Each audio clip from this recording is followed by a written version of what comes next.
Sorry, पप्पी को पिया.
Give me a pin.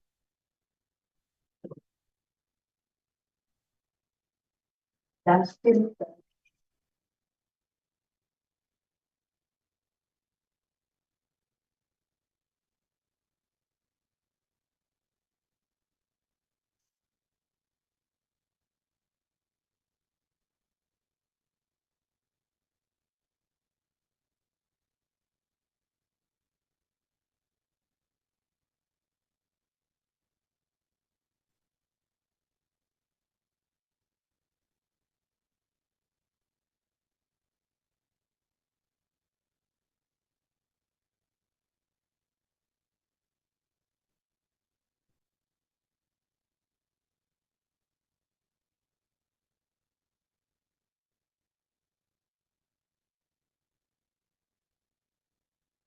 Recording in progress.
Good morning.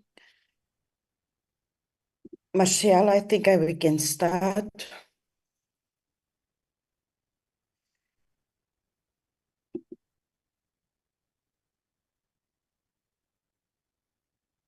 Good morning, Chairperson, Deputy Minister, members and staff. Yes, Chairperson, we can start.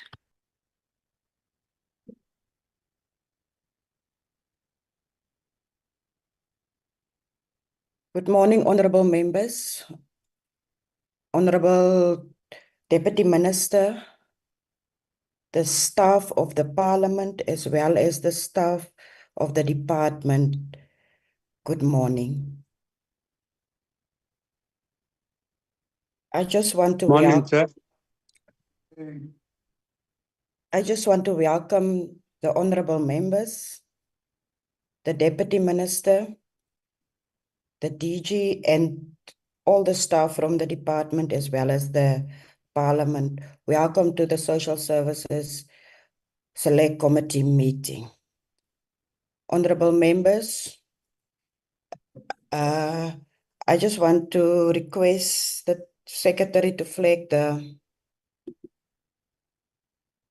agenda.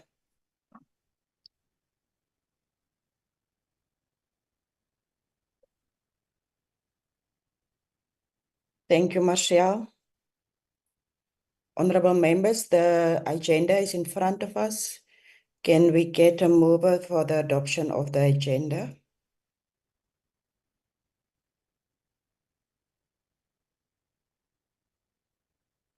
Honorable Duplessis, and then Honorable Makwele. Thank you, Chair. I move to adopt the agenda. Thank you, Honorable Duplessis. Honorable Makwele.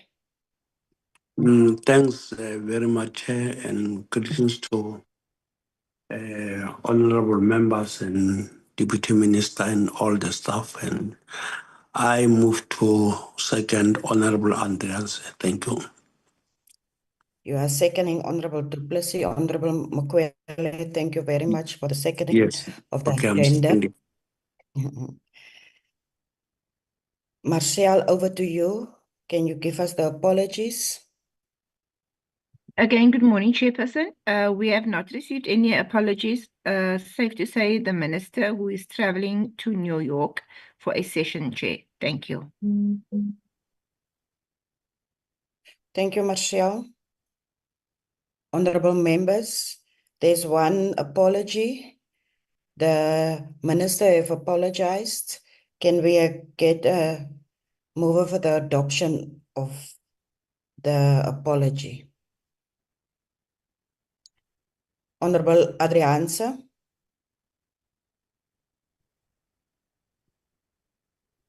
Good morning, Chairperson. I would like to adopt the apology. I wish it was me.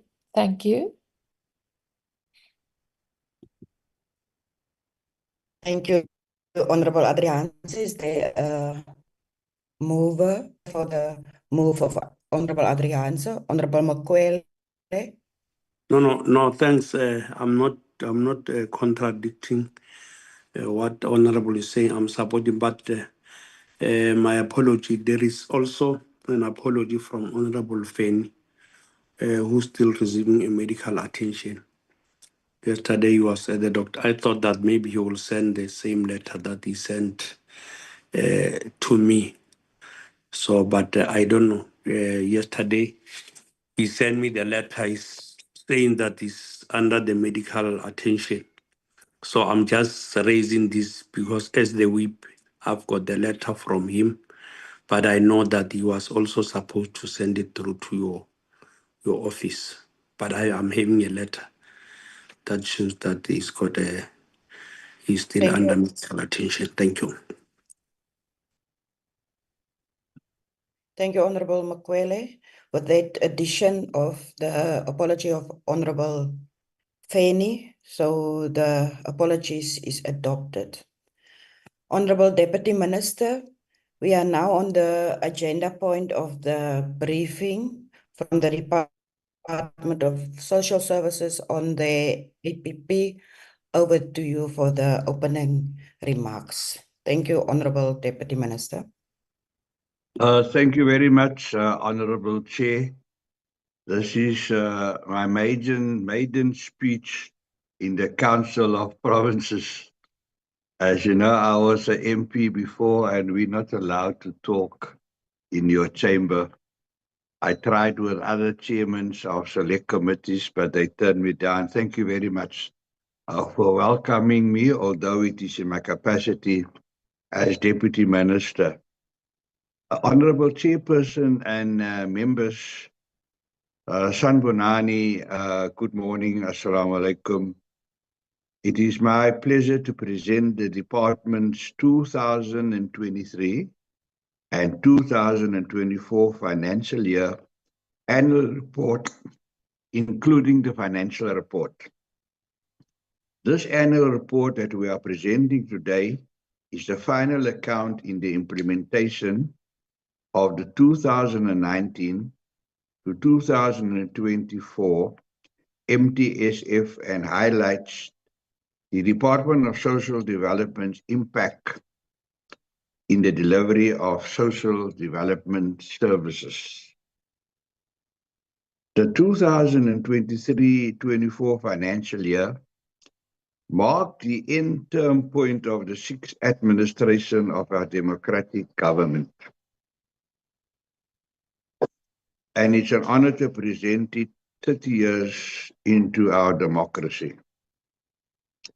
The department, together with its entities, stopped at nothing towards ensuring the practical realization of the outstanding aspects of the commitments of the sixth administration, the National Development Plan, Vision 2030. And as you know, Honorable Chairperson, one of the commitments in this vision is to eradicate food poverty by the year 2030. That still remains a major challenge, and we look forward to your assistance and your guidance and your support in this direction. Cabinet's 7 priorities of the medium-term strategic framework and other obligations completes the realization. With regard to international obligations, South Africa is a signatory in the African Union to have zero hunger in Africa by 2025. I don't know if we're going to achieve that, Honorable Chair. We still have, I think, 9 months to achieve that. One of the other international obligation, and which is a serious problem in South Africa, is obviously alcohol abuse. So there is a day that we celebrate no alcohol drinking, and my minister went to Sweetwaters, who was identified as a problem area, and she exceeded the vision of the international, of the African Union, and said, look, no alcohol drinking for the whole month. I don't think the minister succeeded or anyone listened to her, but hopefully on that day, the 2,000 people that were present in Sweetwaters near Pietermaritzburg, that they didn't have a drop of alcohol. We also celebrate the International Day of the Child. And here we know the world has been unsuccessful if we look at the 20,000 children that were blown to pieces in Gaza by the Israeli army. So, social development mandate is derived from the broader social protection expressed in sections 9, 10, 27 of the Constitution, specific legislations, and Chapter 11 of the NDP, which supports the principles and importance of democratic values, human dignity, social justice, and equality. And as I mentioned earlier, we are into our 30 years into our democracy.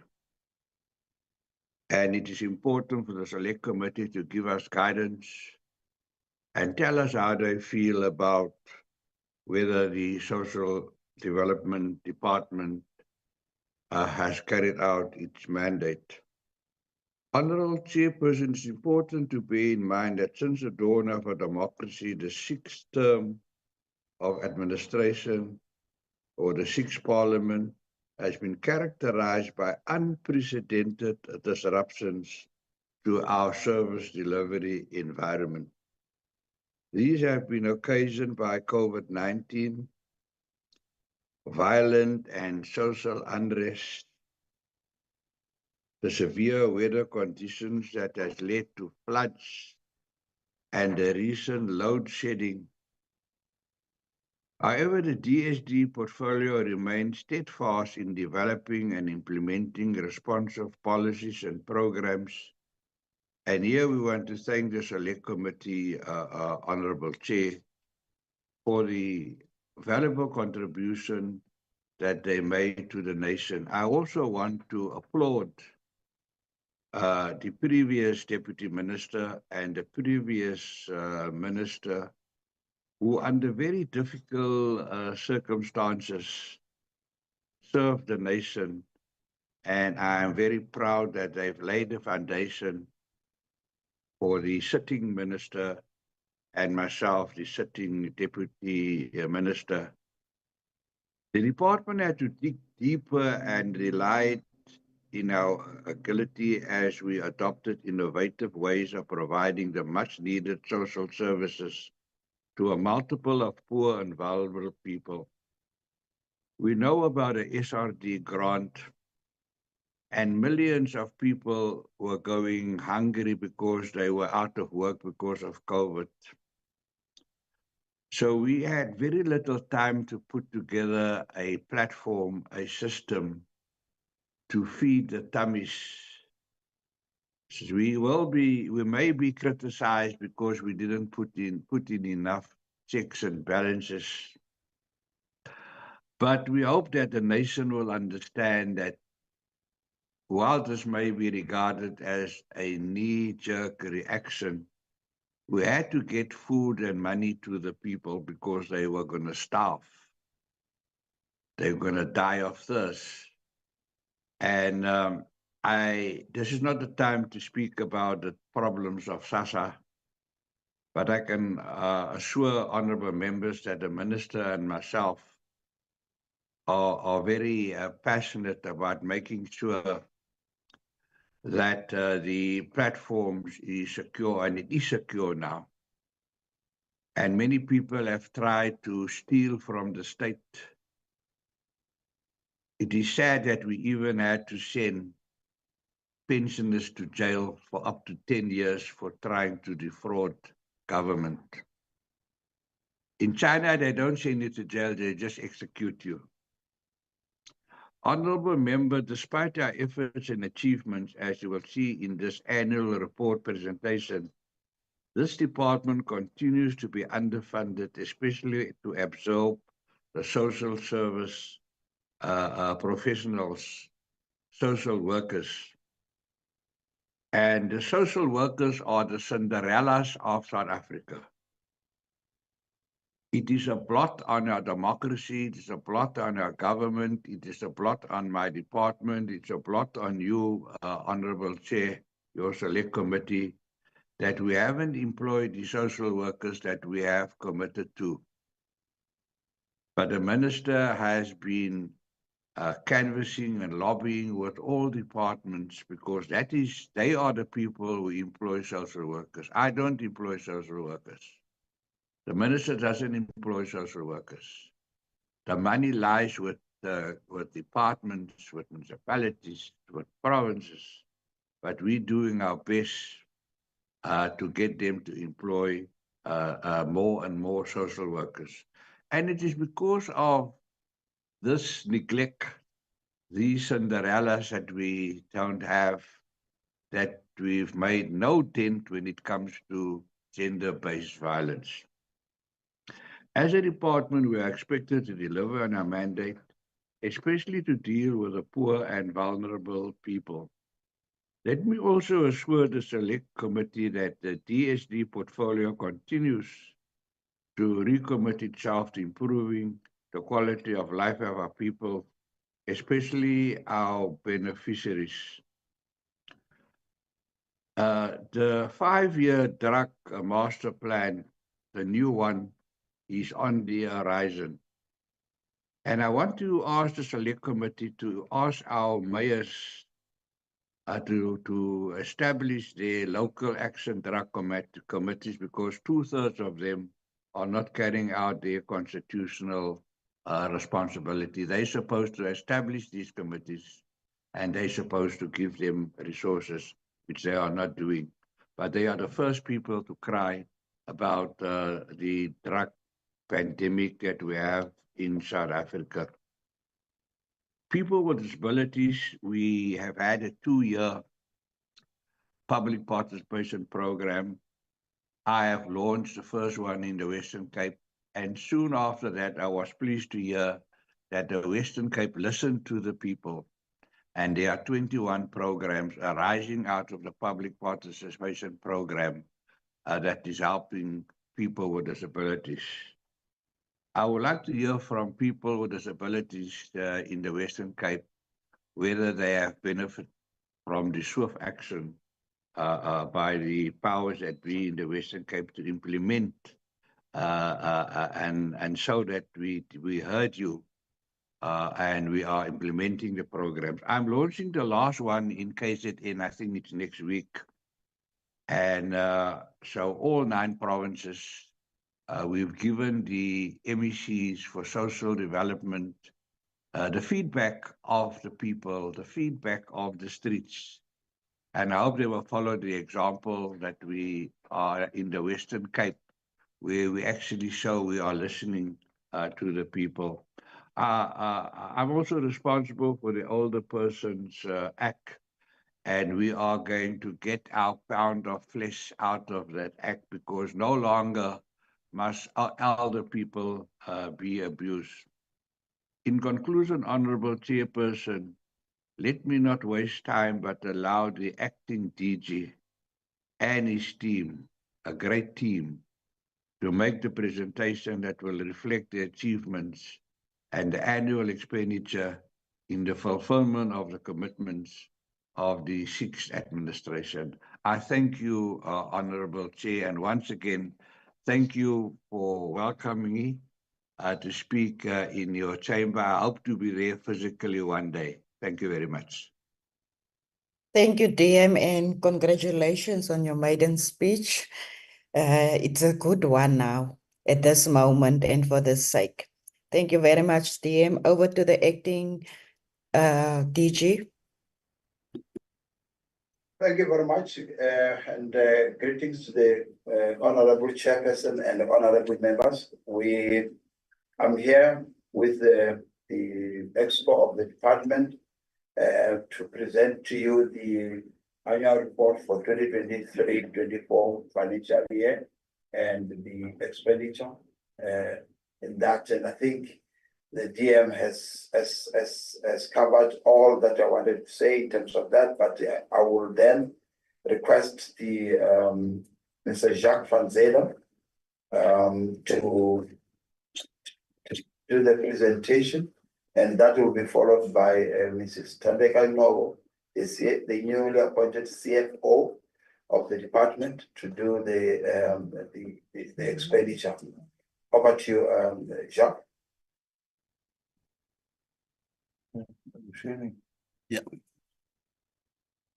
Good morning, Honorable Chair and Honorable members, Honorable Deputy Minister, Acting Director General, and colleagues in the department, as well as staff in Parliament.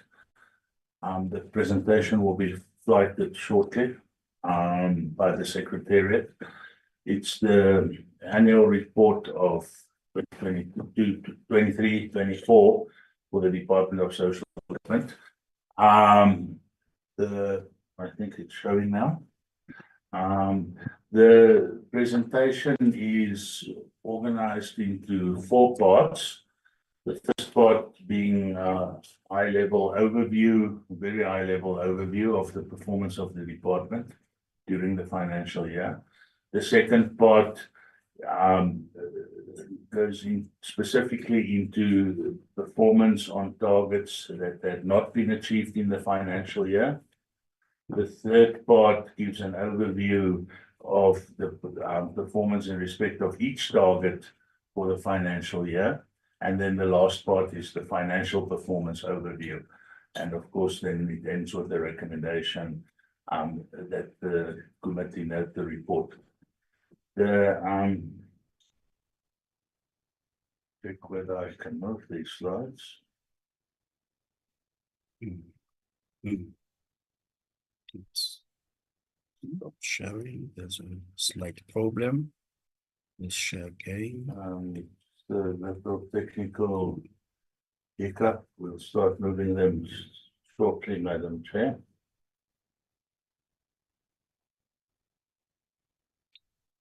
Okay.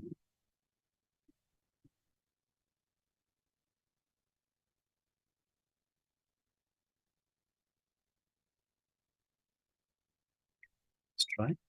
The purpose of the presentation, as I've indicated, is to present the department's program performance report against its predetermined objectives, as well as the expenditure report for the 2023-24 financial year.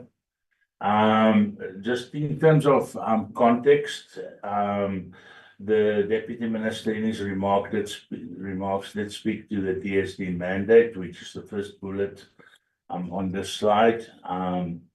The values and aspirations of our Constitution require that we take action towards eradicating poverty, addressing inequalities, limited access to quality social services, income support, and that we create opportunities for development through our comprehensive social security, welfare services, and community development programs, which are all located in the Department of Social Development.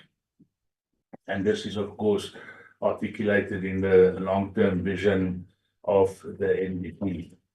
The social protection system specifically reduces vulnerability, alleviates and ultimately prevents poverty, and empowers individuals, families, and communities through a range of social development services.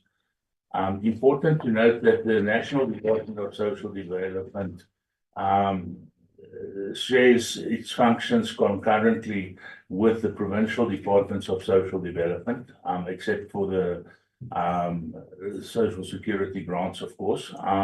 But all the other functions are concurrent. And the national department has a very limited service delivery responsibility, because services are delivered by the provinces. There are instances, for example, in non-profit organization services and the Child Protection Register, to mention a few, that the national department does have a direct service delivery responsibility, and where we get to targets in that regard, we'll point that out. And then, of course, this final annual report is the final account, not only for the year, but also for the 2019 to 2024 medium-term strategic framework, and therefore what one would anticipate to see in the annual report are, the sort of concluding activities on a number of targets that were set for the 5-year term of government.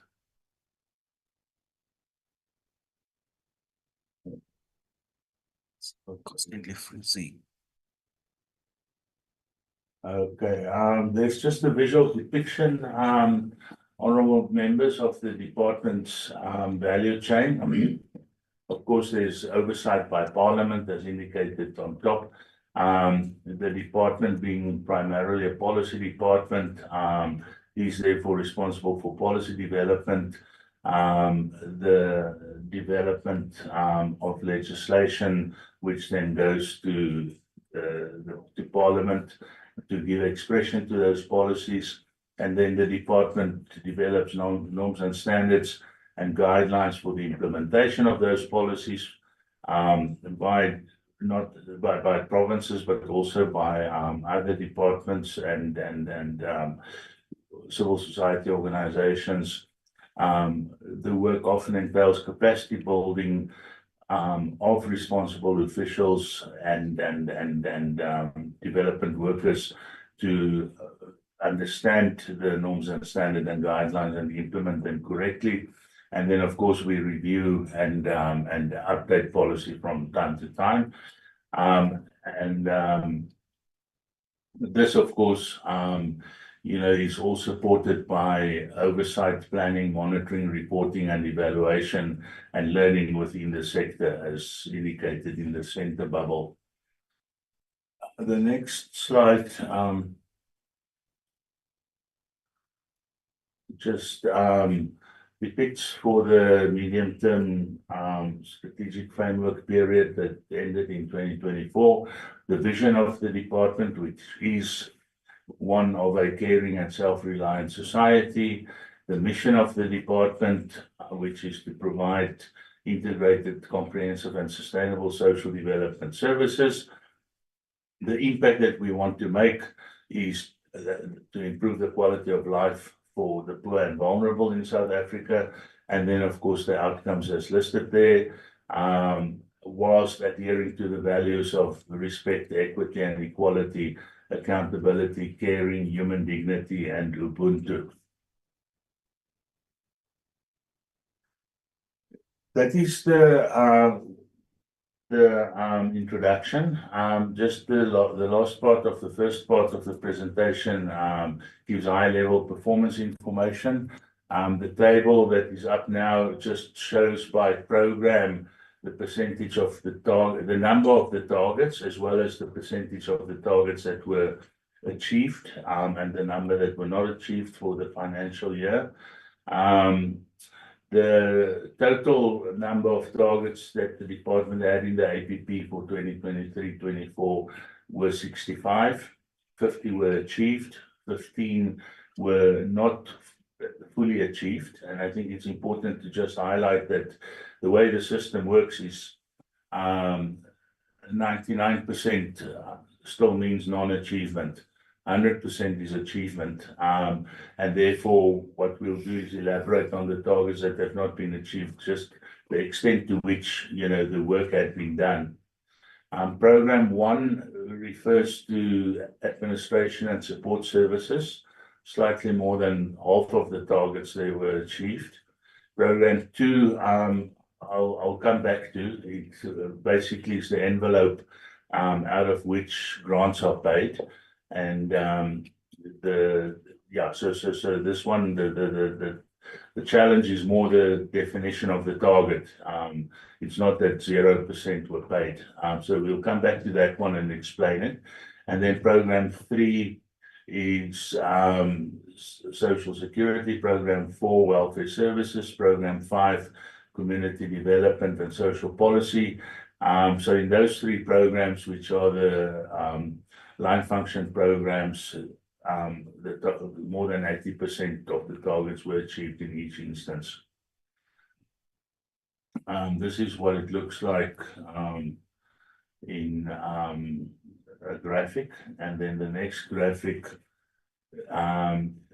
shows the full MTSF period, basically to indicate that in 2019-20, slightly less than half of the targets were achieved, and then the achievement of targets increased over the next 3 years to be consistently above 80%, and then in this financial year that we are reporting on, dropped back slightly to under 80%.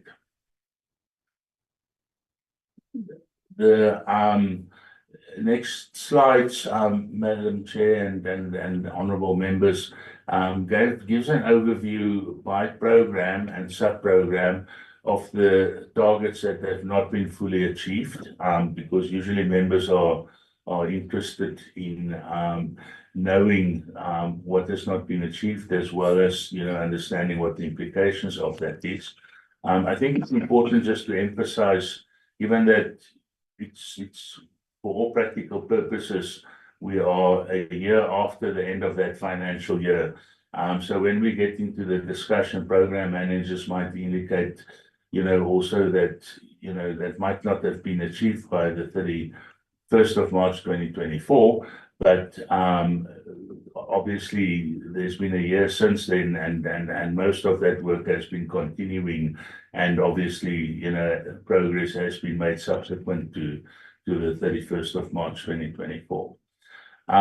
In the program 1 area of information management systems and technology, or IMST, the target was to establish an integrated social security database that would link relevant databases by the end of the financial year. That was not achieved by the end of the financial year. There were delays, which include, for example, an MOU between the Department of Social Development and the Department of Cooperative Governance.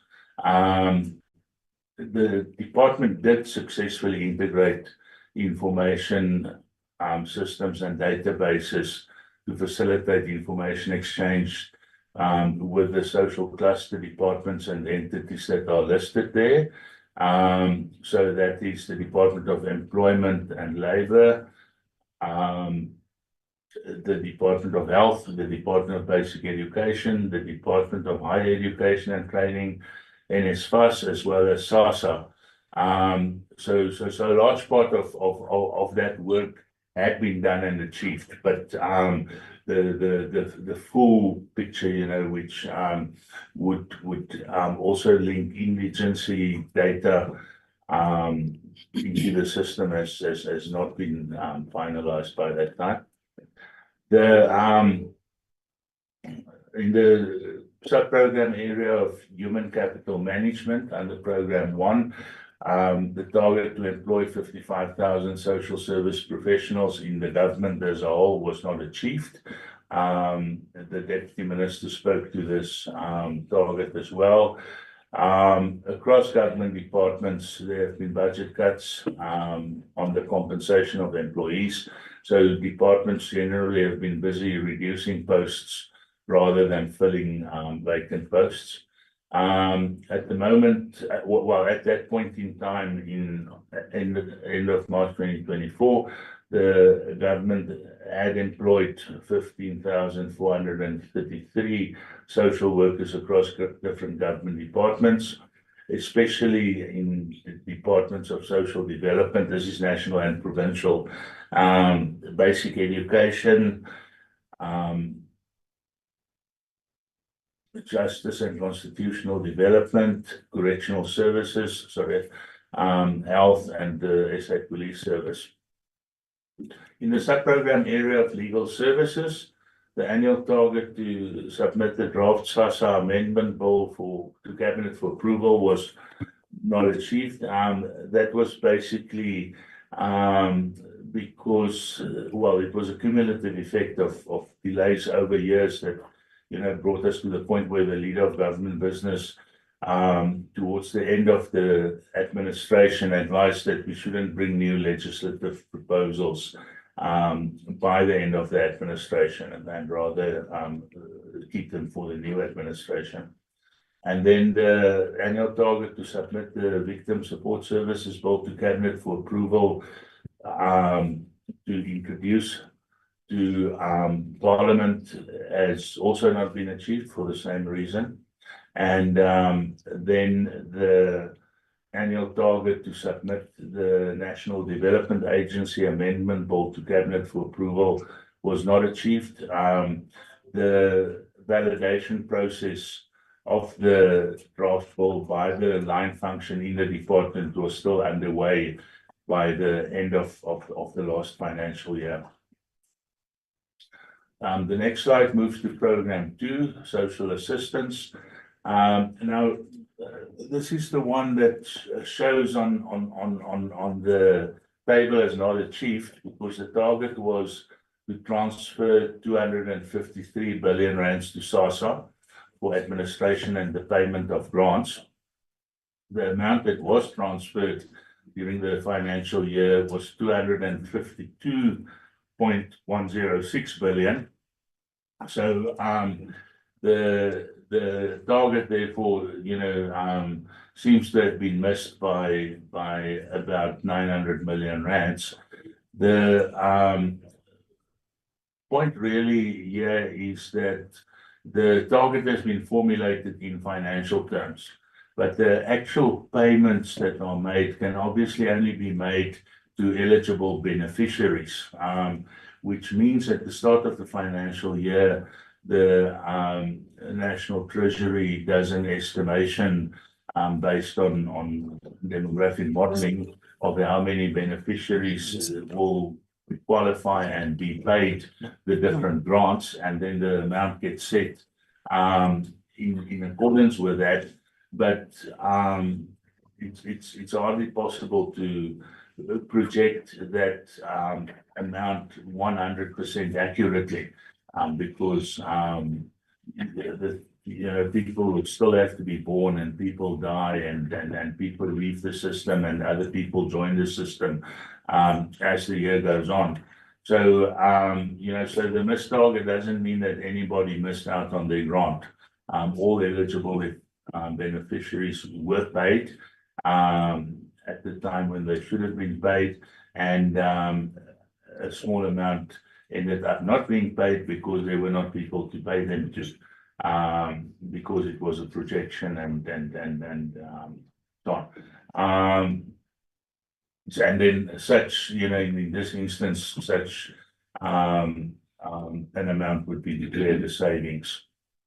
In program 3, which is comprehensive social security, the annual target to develop a draft white paper on comprehensive social security was not completed.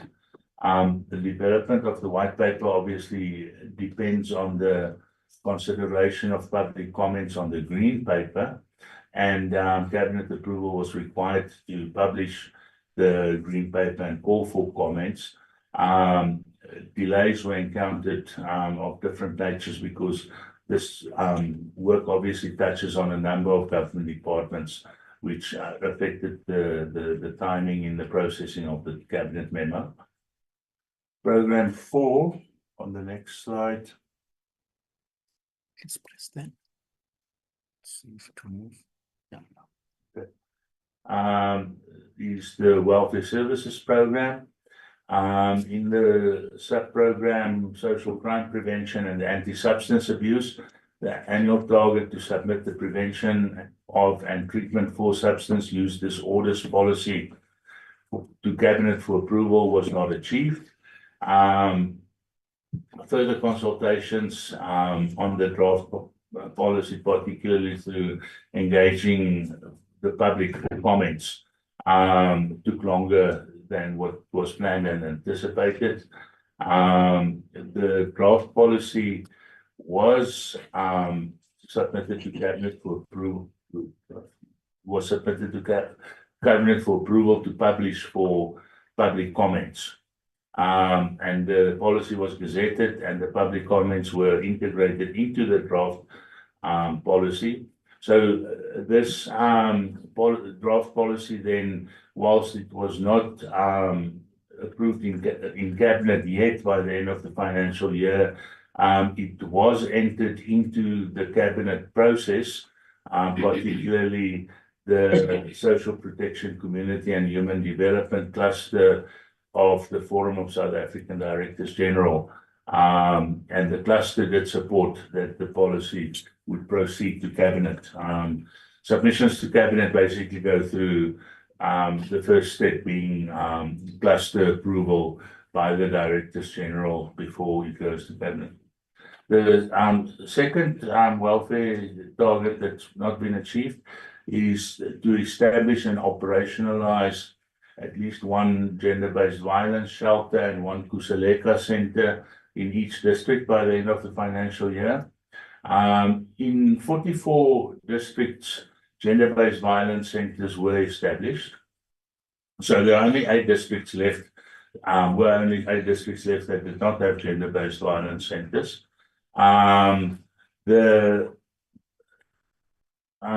Subsequent to the period, 3 centers were established, but 5 were still remaining.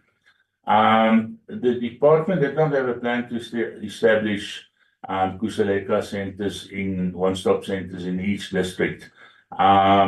the centers are quite expensive to establish.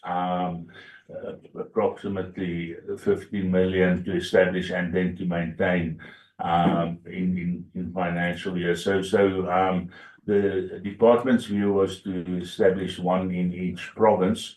And of course, you know, these targets do depend on provincial budgets and capacity. At the moment, there are Kusaleka centers that are established in the Eastern Cape, Limpopo, Northwest, and the Western Cape. So the gap that remains, if one targets provinces instead of districts with Kusaleka centers, would be the 5 other provinces. Services to persons with disabilities. I think this is the last one under welfare services. The annual target to conduct research to map social development services, supporting independent living within the community for persons with disabilities was not achieved. Basically, the department could not find a suitable service provider on time. So that made the procurement process to take longer than was anticipated. Because one can imagine this is quite a specialized area of research, so you don't just want to, you know, appoint anybody and then be disappointed afterwards. So that work continued into the financial year to identify and find and appoint a suitable service provider.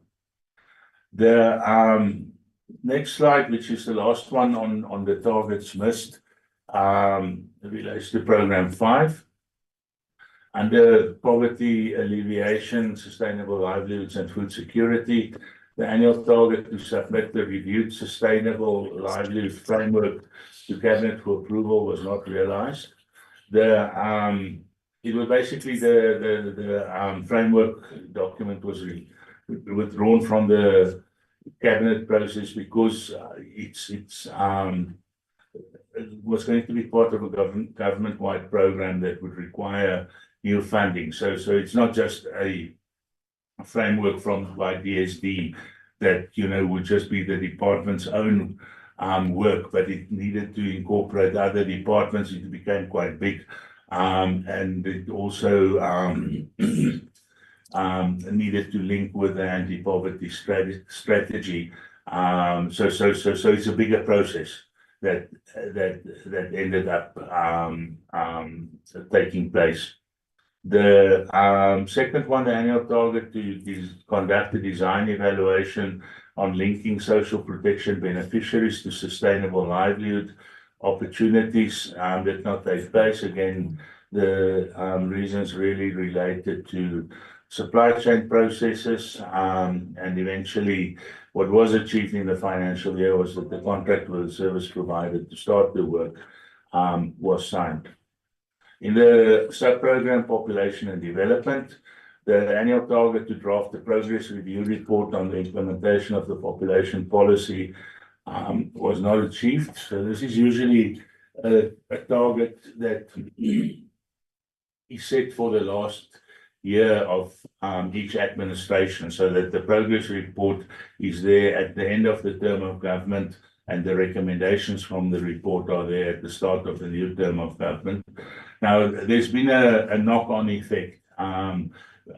Members will recall that the 2020 census ended up being conducted, after 2021 census ended up being conducted in 2022. So there was a year knock-on effect that the population unit carried throughout the term. So the chapters that make up the progress review report were finalized during the financial year, but the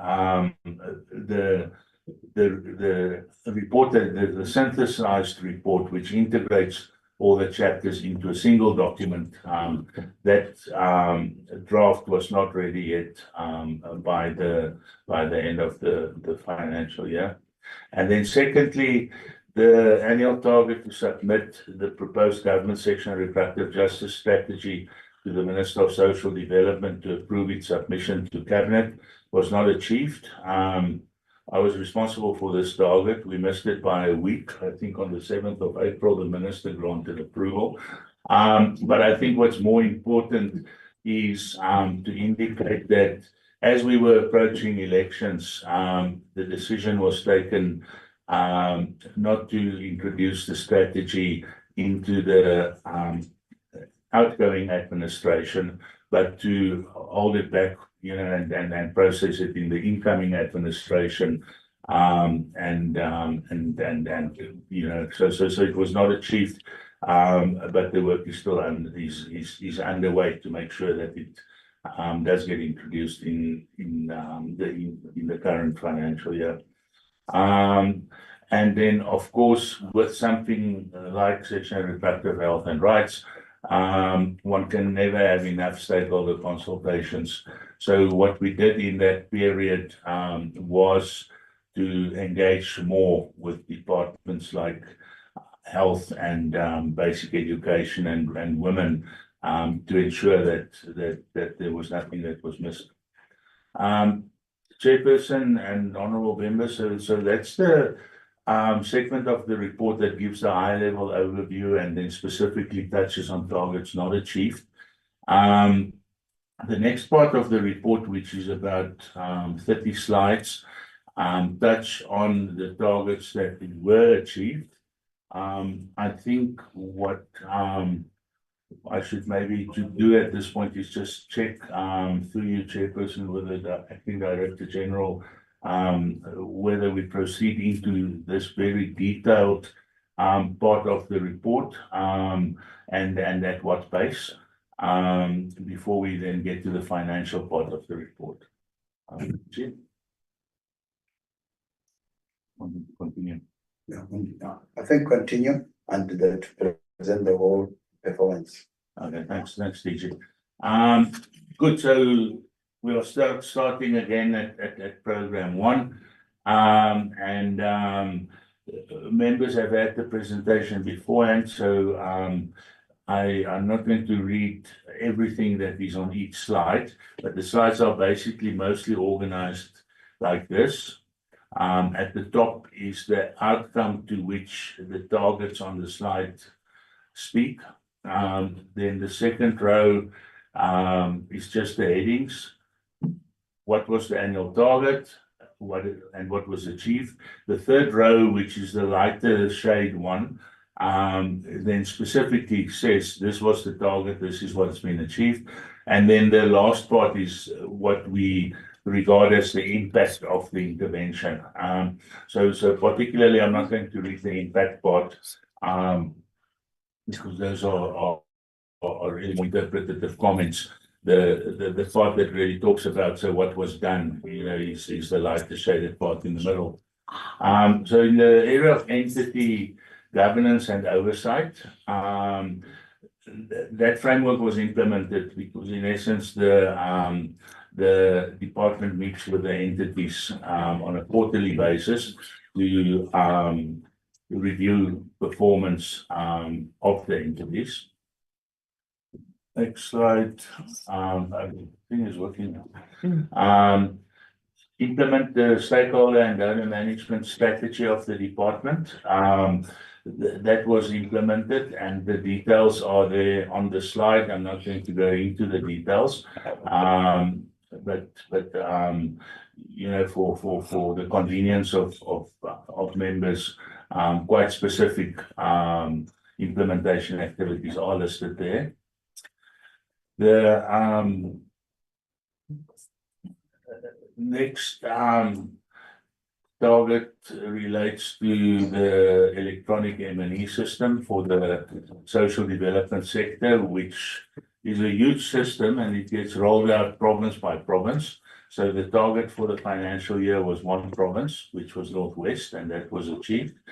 And then secondly, there was a target for the purposes of sector monitoring and evaluation to develop a social welfare index, and that index was developed.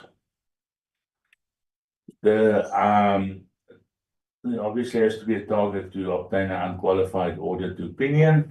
That was achieved for the 2022-23 financial year. Then in the area of information management, I have reported on that one. The linking of databases, so I don't have to repeat what I said on that one. In the area of human capital management, one of the target that was achieved was the one to submit the government-wide strategy for the employment of social service professionals to cabinet for approval. So that was done. The second one at the bottom of the slide speaks to the number of social workers employed, and I've already spoken to that. In program 2, social assistance, I've spoken to and explained the way the target is formulated and the fact that all eligible beneficiaries were paid, but all the money was not spent because the money that was budgeted and projected was slightly more than the actual number of payments that ended up having to be made. Program 3, Social Security. A number of policies and legislation were set as a target to develop within Social Security, including a policy on integrating children's grant beneficiaries with government services, a draft policy on maternal support, and a policy proposal on income support to 18 to 59-year-olds. So all of these were targeted to process up to the Social Protection, Community and Human Development Cluster of the Forum of South African DGs, and they were all processed up to that level during the financial year. The next slide refers to further policies, the voluntary cover for retirement and risk benefits for atypical and informal sector workers. As was aimed for in the year, the Cabinet did approve the publication and call for public comments on the draft policy. And then secondly, the draft white paper on comprehensive social security I spoke about when I spoke about the targets that were missed. We can skip the next slide. That's the members can read that at their own convenience. That's just commentary on the impact of these social security interventions and targets. Then the last one under social security relates to the Inspectorate for Social Assistance, and the target was to produce an audit report on the disability grant medical review processes. That report was produced, and that obviously contributes to maintaining the integrity of the social assistance framework and system. In program 4, welfare services, just to quickly run through these bullets, the achievements or the targets reached in welfare services included the approval of the revised white paper on families, the capacitation of the sector workforce, the child protection sector workforce, to ensure the uniform implementation and interpretation of the Children's Act. So the target has been reached. The target was 30% of that workforce. It ended up being overachieved by 63% of the workforce.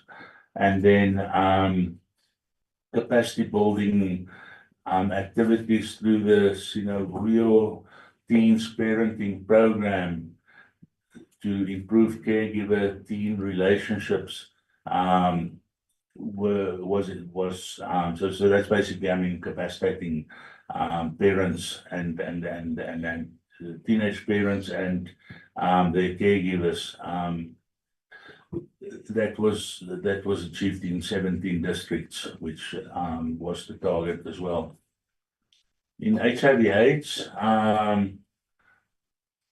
guidelines for social service practitioners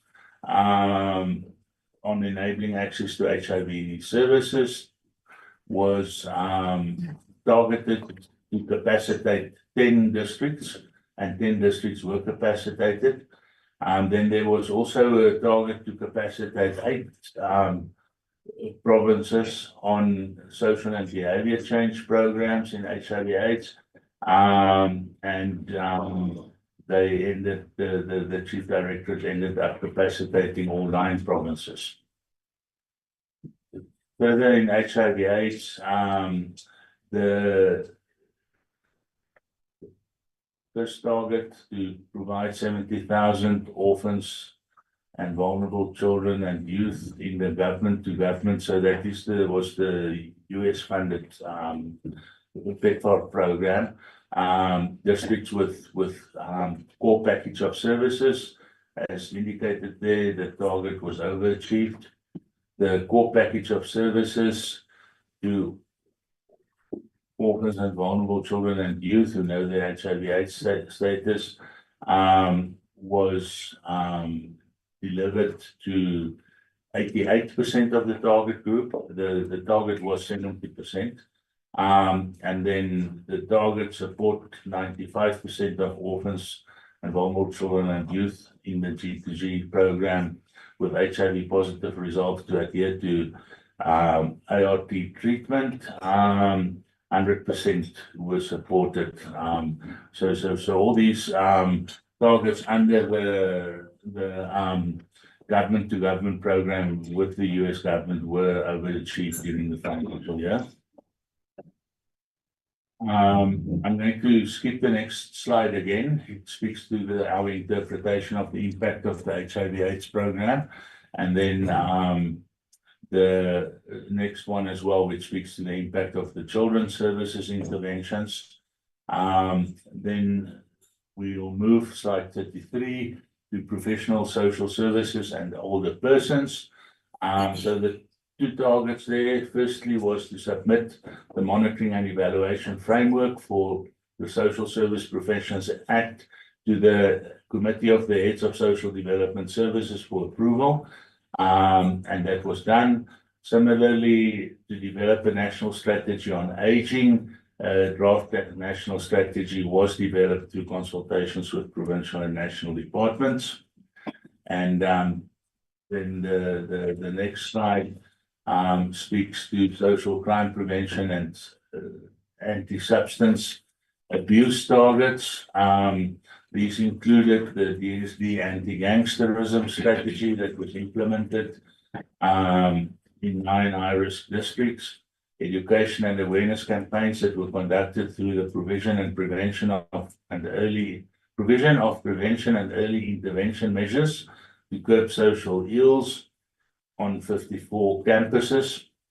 Then 12 public treatment centers were monitored, and capacity building sessions on the implementation of the policy on psychosocial support services were conducted in 16 GBV and gender-based violence and femicide hotspot districts. And in all instances, all the districts that were targeted and the provinces in which they are listed on the slide. This next slide I'm going to skip as well. That speaks to our understanding of the impact of the social crime prevention and anti-substance abuse interventions. Then the office on the rights of the child had the target to develop the 5th National Plan of Action for Children, the 5th draft National Plan of Action for Children, and that 5th draft document was developed during the financial year. services to persons with disabilities. The target was to capacitate 2 provinces on the guidelines on respite care services for families of children and persons with disabilities. 4 provinces were capacitated, so that was double the target that was set. It's basically because of the high demand for capacity building that came from the provinces after they heard about it. Then still with services to persons with disabilities, the update and what the target was to update and incorporate public comments on the policy on social development services to persons with disabilities, and that was done. Then as we move to the last program, program 5, the first target is the creation of work opportunities in the social sector through expanded public works programs. The target was slightly more than 178,000 work opportunities during the financial year. That target was exceeded. More than 200,000 work opportunities were created. Then just to flag that of the 200,000, 24,430 were particular to the social development department's programs. We coordinate the entire sector. Secondly, under social policy, the target was to produce the annual report on the state of South Africa's people. That report was produced. Under poverty alleviation, sustainable livelihoods and food security, the target to develop an annual report on the implementation of the National Food and Nutrition Security Plan was achieved. The target to link 30,000 social protection beneficiaries to sustainable livelihood opportunities was achieved. It was more than 31,000. And then to submit the reviewed sustainable livelihood framework to Cabinet for approval. That one I've spoken to when I did the initial slides on the targets that were not fully achieved. And I explained what was the process that overtook this one and of which it became part. Community development practice and community mobilization. The targets that were achieved included the refinement of the draft National Community Development Policy. And then the second bullet speaks to what that policy sought to do. And then the community mobilization and empowerment framework has been finalized. And as indicated there, 11 districts were capacitated through the framework towards the implementation of the district development model. The youth development target was to monitor the implementation of the DSD youth policy in all the provinces. That was done. And then the non-profit organization registration, funding and information management had well, as these policies, it's all listed there. I'm not going to go into the details. The next slides, 2 slides, just show in very visually how many NPO applications were received on the one hand per quarter. It's the blue, and then the orange is the qualifications that were registered within the 2 months. Within 2 months after receipt, also per quarter. And the next slide then similarly deals with the NPO reports that have been received. Orange being the reports that have been processed, and grey referring to the reports that have been processed within 2 months, which basically sort of shows that the reports that were processed within the 2 months period that was targeted. The This ends the performance part of the report in terms of the targets that have been set and have been achieved or not. And I'll now hand over to you, Director General, to the Chief Financial Officer to continue this part of the presentation. Thank you very much. Thank you very much. Over to you, CFO. Thank you, ADG. Good morning, Honorable Chairperson and the members, our Honorable DM, acting DG, ESCO members, and the staff in Parliament. I'm going to touch on the financial status of the department as at the end of March 2024. The first slide just gives us the final appropriated figure, which was 260 billion versus what was spent, which was 259 billion. We observed the small amount of underspending during this period, which was 1.5 billion, which Treasury has since rolled it over for this financial year. The next slide just gives us the year-on-year spending. We're just doing the comparison. The blue means what was appropriated for the department, and the orange being the actual expenditure for the year. So you see from 2019-20 to 2020. 2020-21, 21-22, and 22-23 to this period under review, which was 260 versus 259 billion. Then the next slide talks to the quarterly spending, just to show the members that Q1 we spent 65 billion, then Q2 63, Q3 65, Q4 64. Then the next slide just gives us the overall as we finalize the financial year per program, to say program 1, what was the expenditure. The overall as a department, we spent our budget at 99.39%, with that small savings of 1.5, which I said it was then this year rolled over to this financial year. That slide also just gives us the various economic classifications in terms of the operational budget as well. And then the next slide just gives us the expenditure analysis of spending per programs.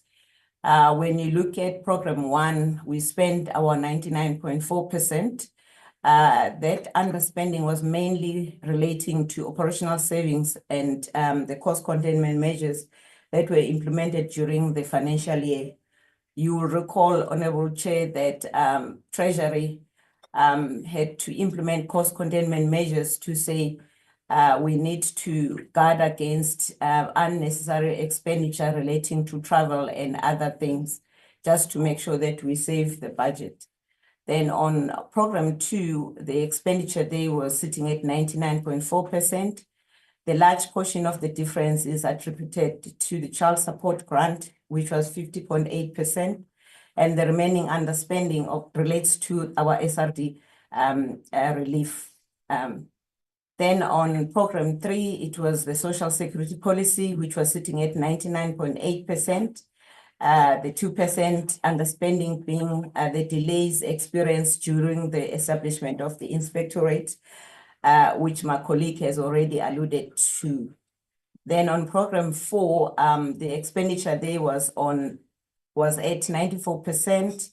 The underspending there of about 6% relates to operational savings in the outreach programs due to cost containment measures implemented during the year, and as well as non-payments to 2 national councils, which was Kulisa and Child Welfare, as a result of non-compliance to regulations.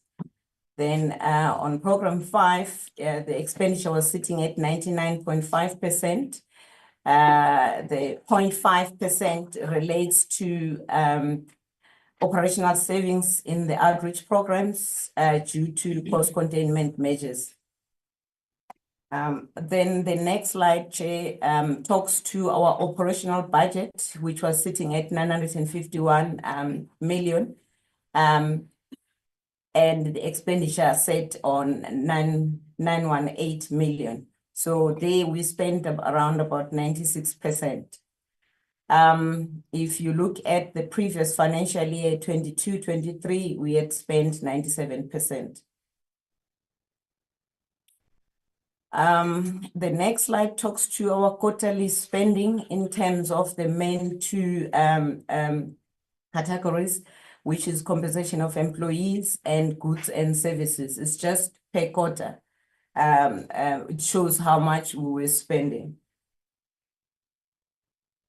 Then the next slide just talks to major spending items in terms of our overall budget on goods and services. This is our operational budget side, that we've spent a lot on computer services. That's a must. We need to have such services. We also spend on consultants on the services that are specialized, and we also spent a lot on the normal operating leases. We must pay for our accommodation and all other leases that we have as a department. And obviously, as a department that is responsible for policy making, we spend a lot of our budget as well on traveling and also attending to supporting the provinces in reaching their target, as well as attending to outreach programs. Then the next slide is just to show you, to say, even though we got an unqualified audit outcome, but there were still items pertaining to irregular and fruitless and wasteful expenditure that were identified by the Auditor General. So during this period, in fact, during the year before this one, AG had identified material irregularity, and there were 6 cases that were reported amounting to 2 million. So at the time, during the end of this financial year, the department was still going to implement the outcomes of the forensic investigation. I can rightfully say that at this point in time, the department is busy with that the implementation of recommendations of the forensic investigations. The hearings are underway at this point in time.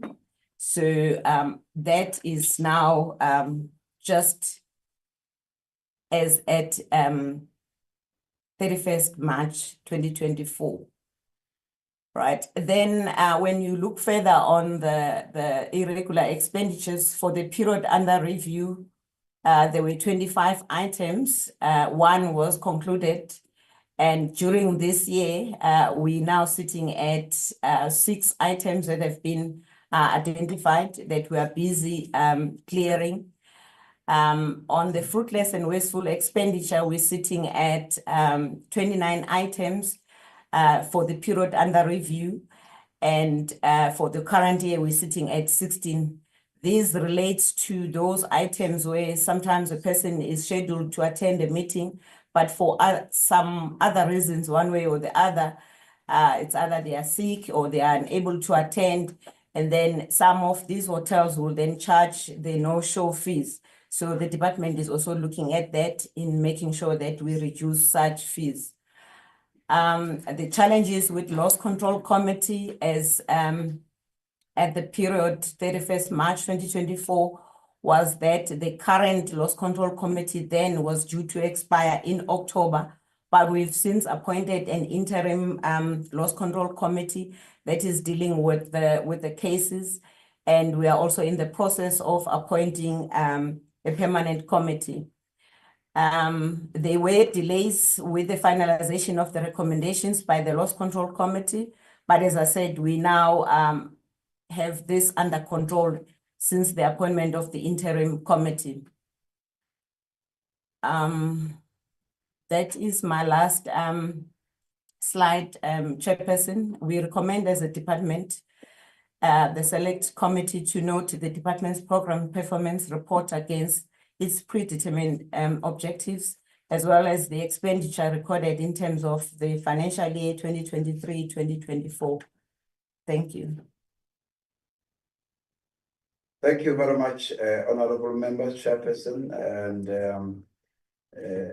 our honorable Deputy Minister.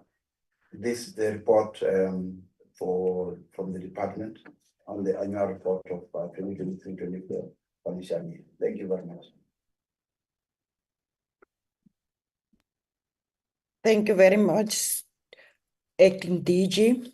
Honorable members, the annual report was presented to us from the Department of Social Development. Any questions or clarity or any comments from the honorable members? The floor is open, honorable members.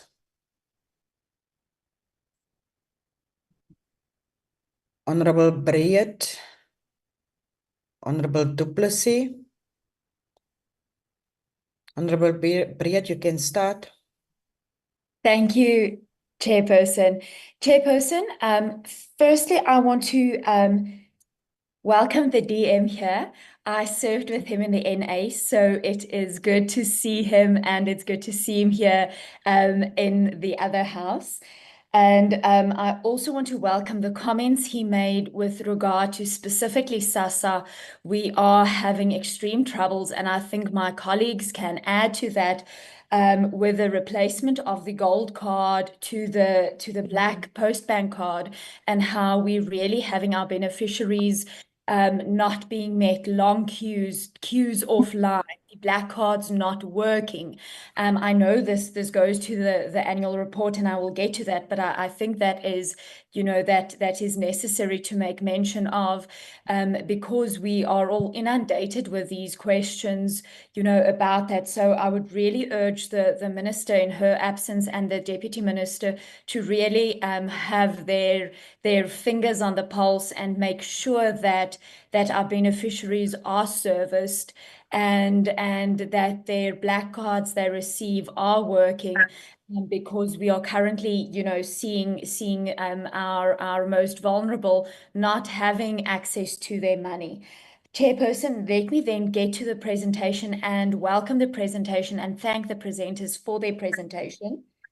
I have 5 questions with regard to the presentation.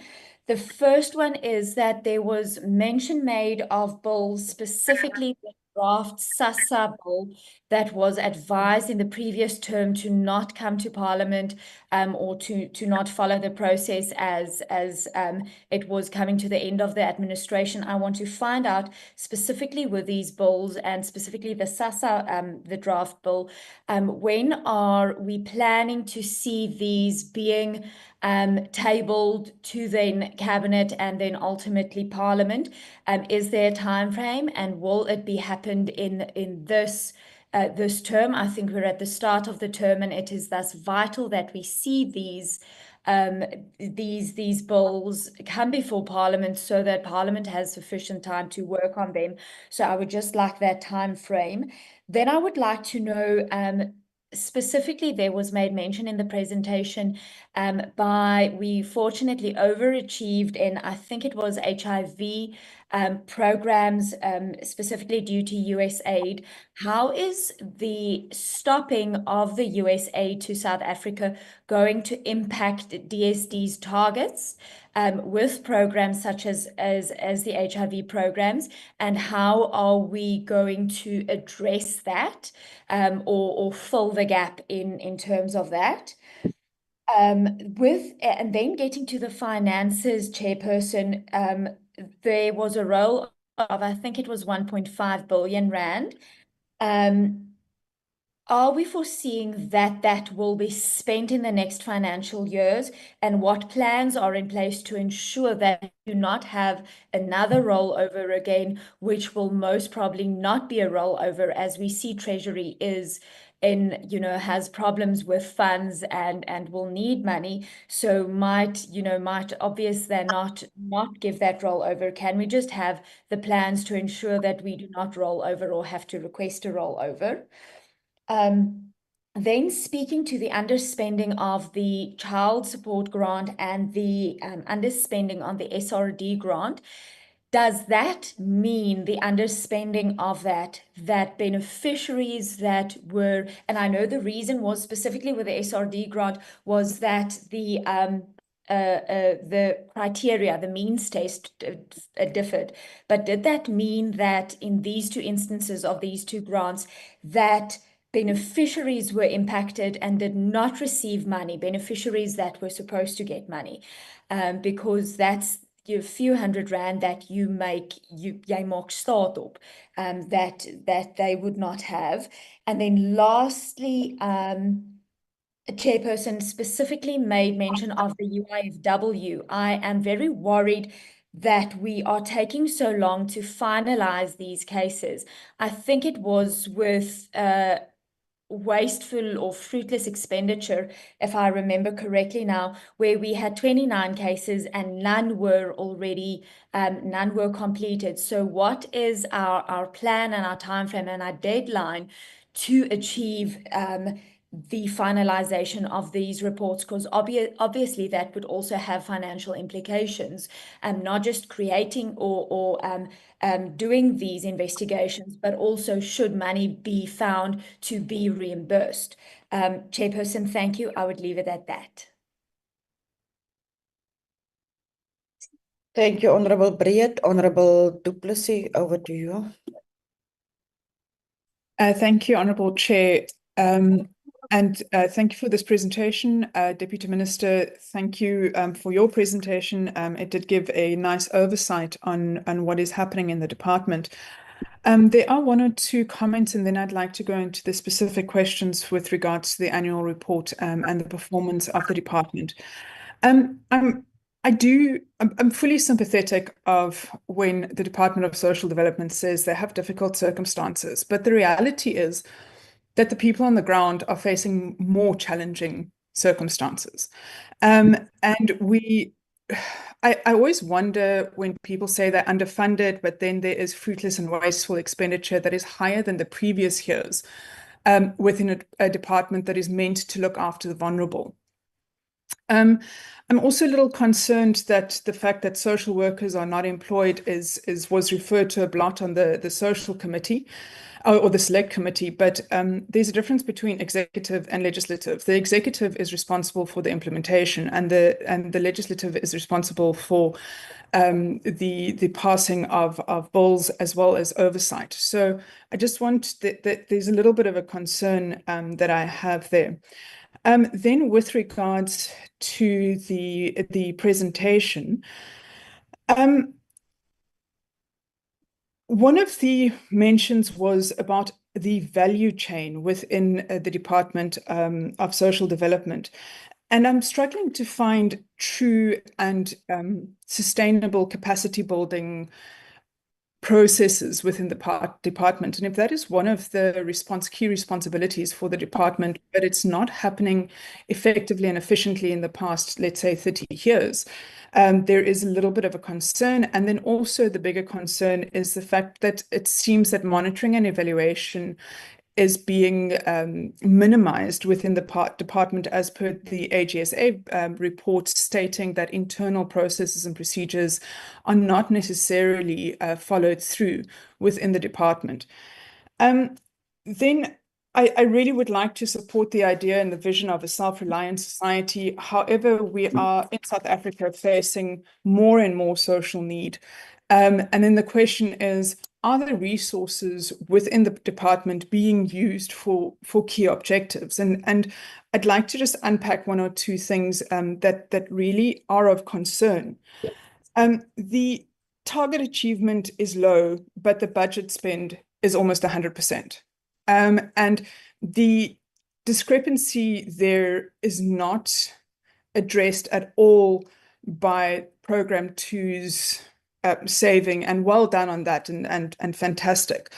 But it's not addressed because it's a 77% achievement of goals, but it's a 99% expenditure. So how is that linking with each other? Is that where all the irregular expenditure comes in? And also, part of that is the AG doesn't do a deep dive. It does a very quick overview. My further questions are with regards to the Loss Control Committee. Why was an interim committee established? Because the deadline of October 2024 must have been communicated well in advance. And that links to a lot of the other comments that I do have about why suddenly now, why hasn't this been done previously? But before I get there, I have a very specific question, and I'd like this through you, Chair, if possible, to be a written reply with regards to on slide 36. I just want to be 100% certain that I'm giving the correct reference.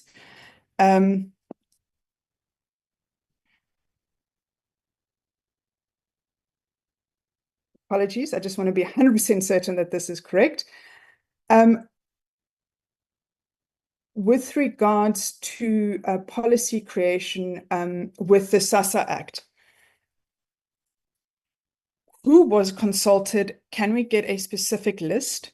Why were none of the SASSA staff consulted or used within the process? Who's going to be affected by the Act? Then within the task team, there's nobody from SASSA.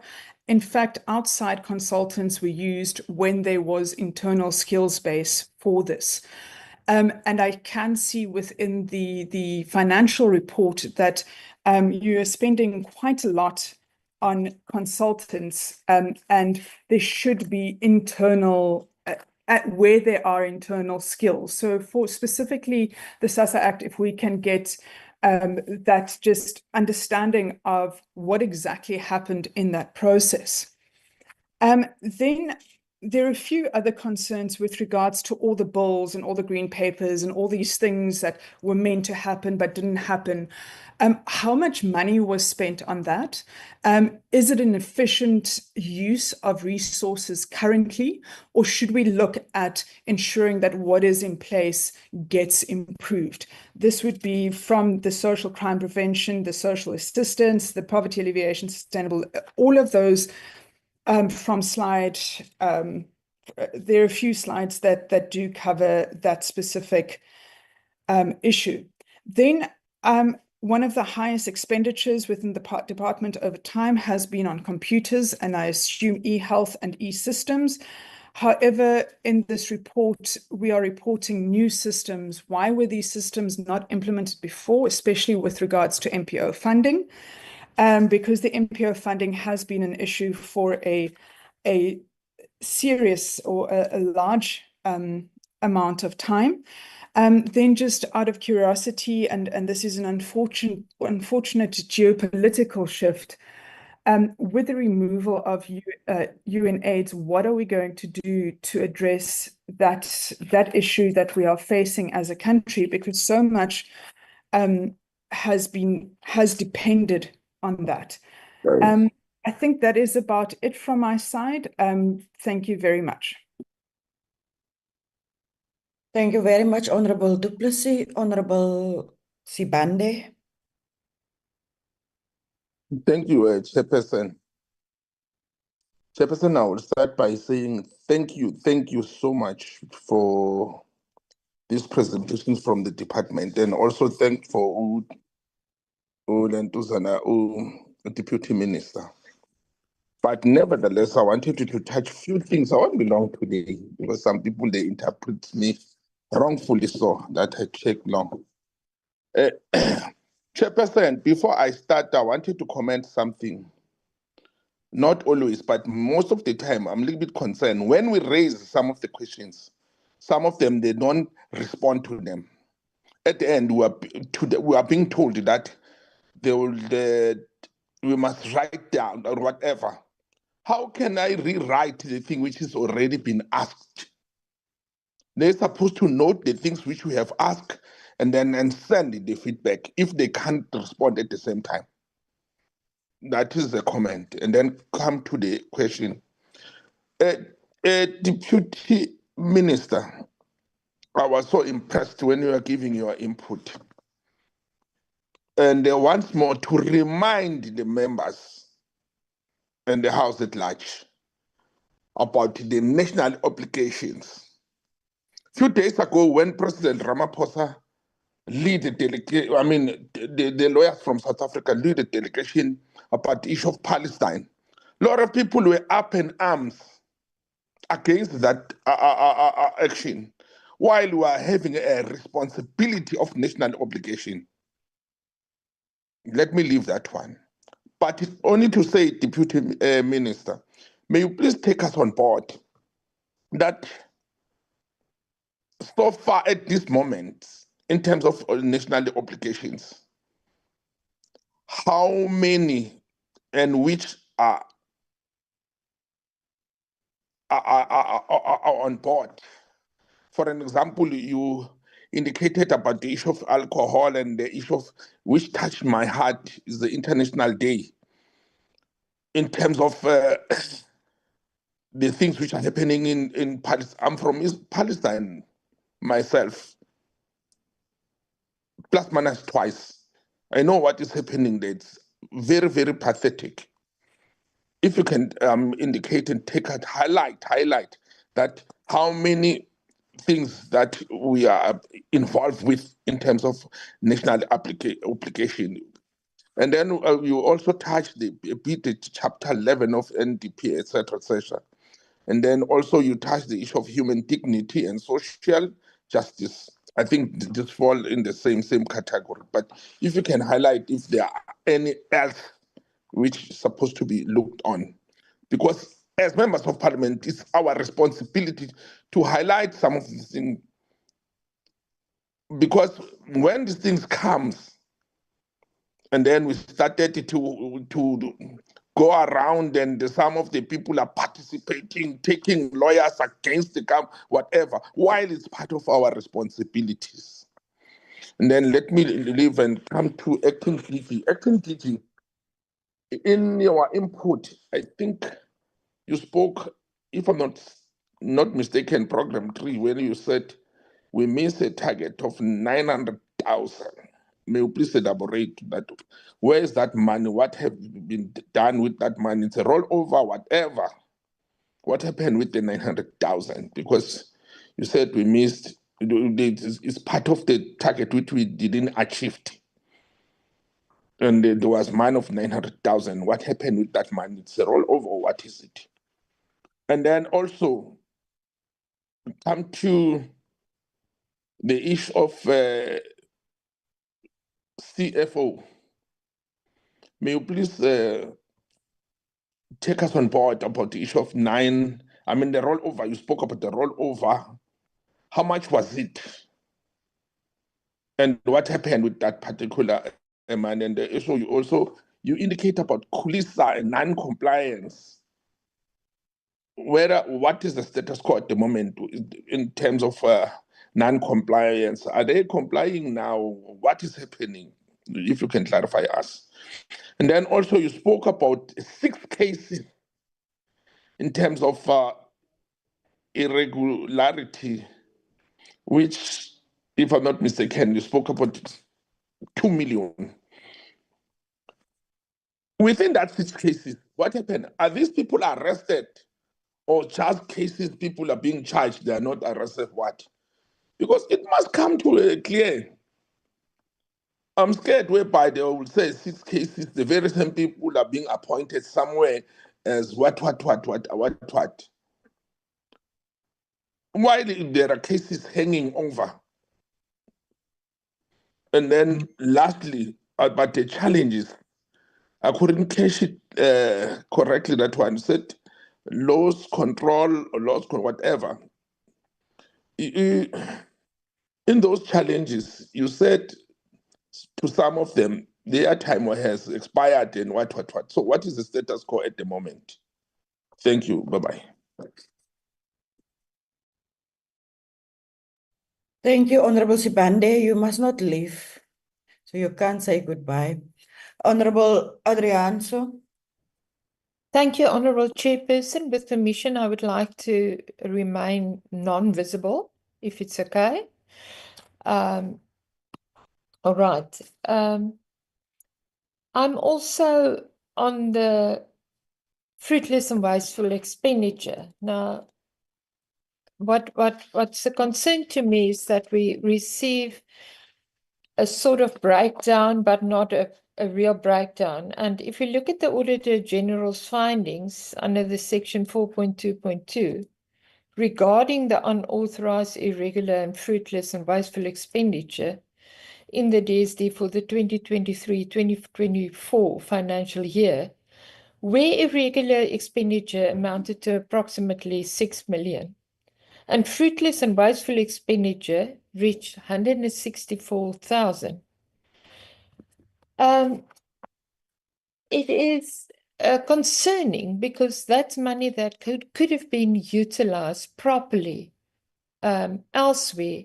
And as previously stated by Honorable Du Plessis, this should not be allowed. Now, what we need is a specific breakdown to provide us on the specific irregular expenditures, including the number and nature of instances where procurement processes were bypassed or supply chain management compliance, such as, for example, missing order numbers that were ignored, and why these controls continue to fail despite prior year findings.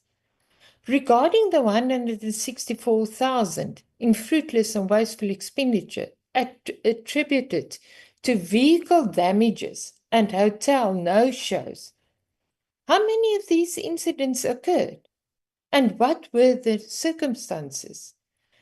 Is it just negligence? I know illness have been stated, but is it lack of oversight? And why hasn't measures been put in place to replace people to attend if somebody is ill? And why have existing policies not prevented such recurring losses?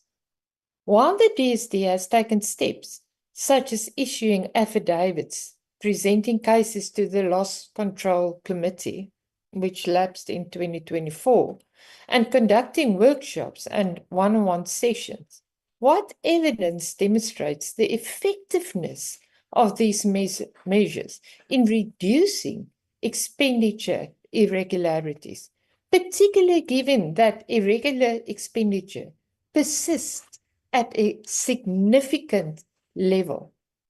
How has the accounting officer acted on these recommendations, such as condoning expenditure or imposing sanctions like disciplinary hearings and paying back the money? Has it been recovered or has it been written off? What systemic reforms to procurement and supply chain management processes is the DSD implementing now beyond these sensitization workshops to address the root causes like non-compliance? And how will these ensure full adherence to the Public Finance Management Act in the 2024-2025 financial year, given the reduction from 2022 to 2023? What lessons have we learned, and how will the department strengthen oversight to eliminate rather than merely reduce such expenditure moving forward? This certainly can't be a repetitive exercise year after year. And we just continue to say, okay, we've sensitized, we've done workshops. This must be eradicated once and for all. Thank you. That's it from me. Thank you, Honorable Du Plessis. Honorable Aris. It was Honorable Adriaanse, Chairperson. Sorry, Honorable thank you very Adrian. Honorable Aris. Yeah, thank you very much, Chairperson. Can you hear me, Chair? Chair, can you hear me? Chairperson? Can hear you, Honorable Aris. You can proceed. There's a bit of noise outside. Yes, thank you very much, Chairperson. Chairperson, I just want to check from the department that they have indicated 55,000 was not met on target for social workers and only 15,000 was met. And I want to check if that 15,000, because they have now mentioned a number of departments there, because this is a target for all, a number of departments. And I want to check how many of those 15,000 was for the DSD. And I also would like to find out what is the impact of this target that have not met as the country is grappling with, a shortage of social workers. And then the other thing is that I would also like to find out is in terms of the 24 grievances that was lodged during the financial year. I want to check what was the outcome and what's the progress on that. And then will the DSD sign an MOU with COCTA to establish that integrated social development partners, and when will that happen? And then I want to check what's the financial implication on bills, because Honorable Nicola did touch on that. The bills that was not finalized, and what is the total cost involved, as this ultimately resulted to fruitless and wasteful expenditure. And I also want to check with the department who will be held accountable if this is ultimately fruitful and wasteful expenditure. And then also I noticed that the 81% target was achieved in terms of poverty alleviation and food security. And what's the plan? As the country are grappling with food insecure people, we sit in a situation where 18 million people every day don't have access to food. And how does the department intend to address this? I want to call it a pandemic, this pandemic. And then also the last one is, I want to check the impact of SASSA and post-bank employees that receive social grants. I want to check with the department what is the total amount to that.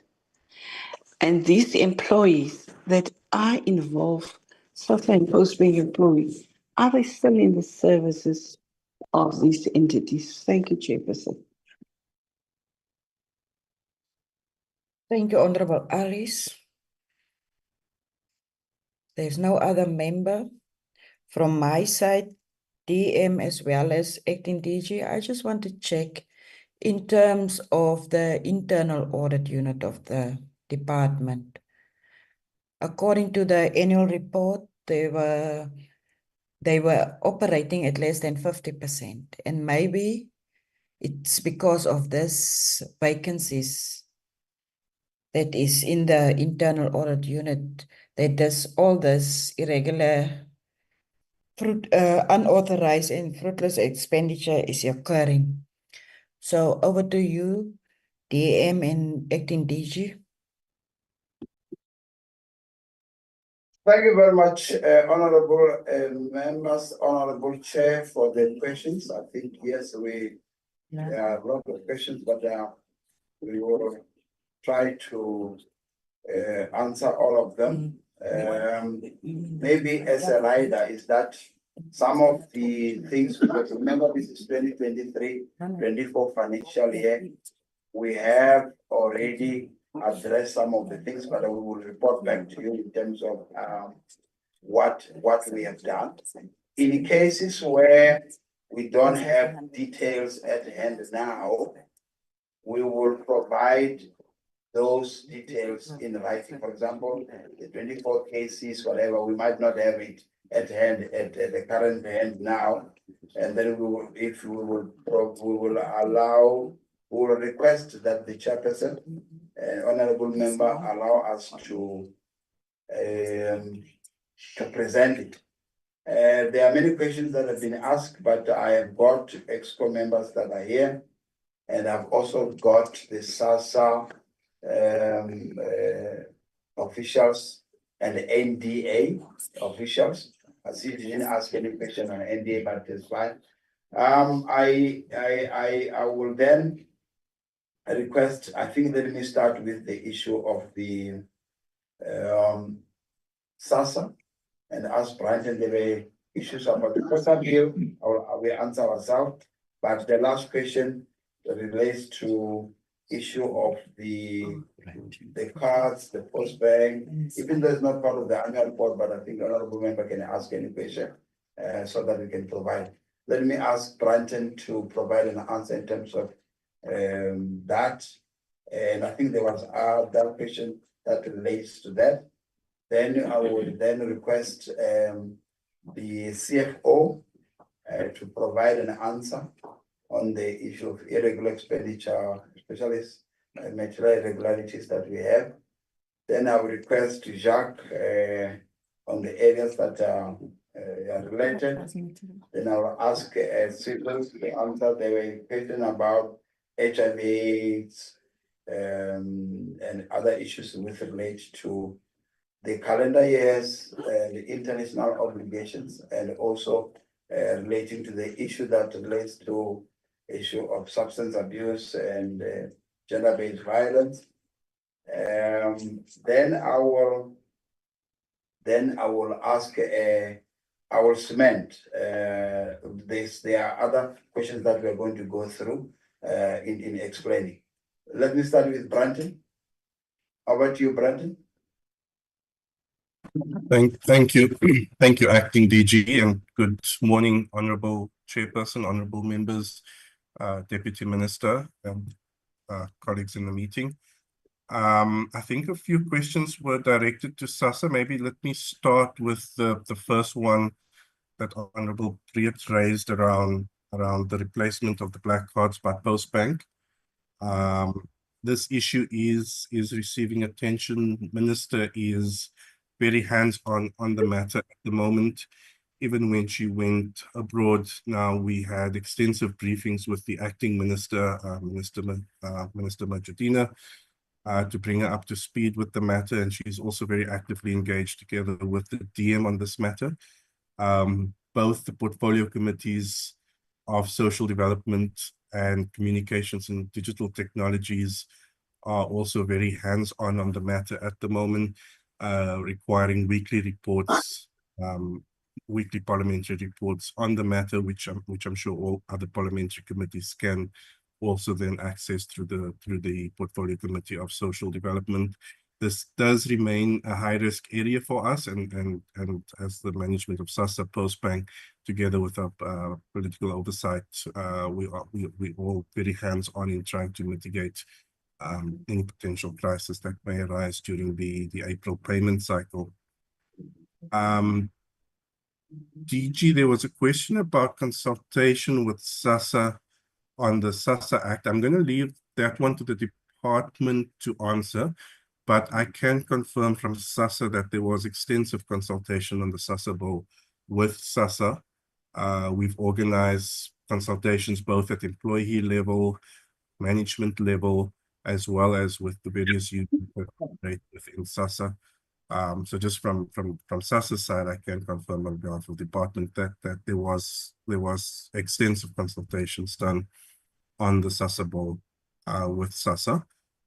With regards to underspending on the child support grant, I think Jacques explained it very well, that it's not really underspending, but it's just a variance between what we've projected in terms of the number of beneficiaries we are expecting versus the number of beneficiaries that we actually approved and paid for that particular year.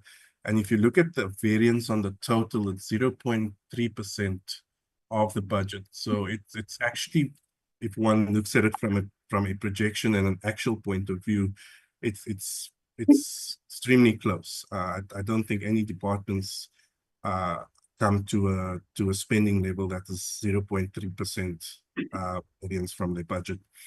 With the SRD grant, that one is a little bit more complicated because I'm sure most committee members are also aware, also reported in Parliament that we have uncovered quite a lot of fraud on that grant, and we do have to subject applicants to that grant, to especially those that we consider to be possibly fraudulent applications. We have to subject them to higher levels of verification, especially identity verification, and that does lead to delays in many of them being able to then access that grant due to the more stringent identity verification processes that they would have to go through. Just wanted to see if there was anything else. I think DG. Sorry, then the question about Postbank and SASSA employees. I was kind of hoping you'd let me go last. Okay, I've just got the stats. So with SASSA employees, there were about 66 SASSA employees that were picked up receiving these grants. We've subsequently, by the AG, sorry, we've subsequently had all of them reviewed. We did find some errors in the AG's data, and I think it was about 20 or so that was then eventually found that they should not have been, they should have informed us when they assumed employment that they were on the grant. We have recovered money for those that we have overpaid. So most of those employees did inform us of that 66 that when they assumed employment that they were on the grant and the grants were stopped. Some didn't, and we've recouped that money then from them. We did not dismiss them, but we did put them through a disciplinary process. This is not necessarily a dismissible offense, but they were disciplined in that, and obviously if they commit such offenses again in SASSA or any other government department, they would then it would be a double strike on their record. But with the Postbank employees, I can come back maybe a little bit later in the meeting, but if my memory serves me correct, there was about 20 officials or so as well in Postbank. We have provided the full records of those people to Postbank. We have suspended all of their grants as well. However, we're not aware of what disciplinary actions that the Postbank took, as it's a separate entity from AGIT, from SASSA on those. Sorry, separate. So we're not aware of what disciplinary actions Postbank took on the employees, but they do have records. We did supply them with all the records of those particular employees, and we have suspended all their grants as well. Thanks, DG. But maybe in addition to the issue of, I think you have delegated upwards to me, the issue of the SASSA bill, I think there was an issue where members raised is taking too long, how far it has been.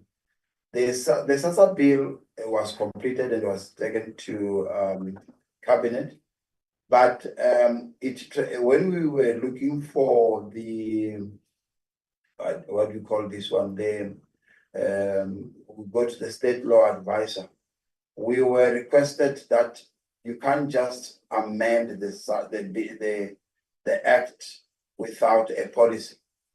Therefore, we were requested to hold on, develop a policy that addresses this. I think it's that principle of if you are going to touch on 15%, more than 15% of the existing act, you require a policy that must be approved that show the direction, and especially when you're bringing a lot of things. With that, it's subsequent to that, we then developed the bill, that must go to cabinet before we can amend the existing SASSA bill. And that, I think that's what happened in 2024, 2025 financial year. And I think you've answered. The consultation was massive. There's a lot of consultation that you need to do with all external stakeholders and in relation to these bills. So I think that is the answer. And I think you also talk about maybe Brandon, you should. There was a question, just a concern about the long queues and the delays. Maybe we should lay the anxiety to say what is that we are doing to ensure that our citizens are not so affected by that. I think, yeah, something that the department in our presentation, SASSA, make sure that they are available together with the Post Bank as our beneficiary goes to the centers and assist, especially those people in the Western Cape there where they start going to the queues 1 o'clock in the morning. We have been dealing with this matter appropriately in terms of ensuring that we alleviate the pains that they are going through as a department, especially SASSA, by increasing the number of staff, by ensuring that we are there, and by providing some of the things that they need, water and other things. Thank you very much. Can I ask the CFO or CFO Manilas or Manifest CFO your response?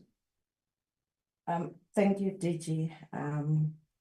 Let me start with the issues of the 1.5 billion and the issue of the rollovers. The amount was actually rolled over by Treasury. In fact, they also gave us another 1.6 billion.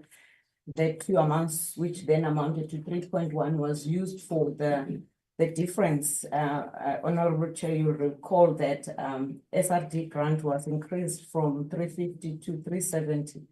So the department had to then fund the 20 rand, which was the difference. So that money was used for those purposes. Then for this year, we intend to spend all the money. We are not anticipating any under expenditure.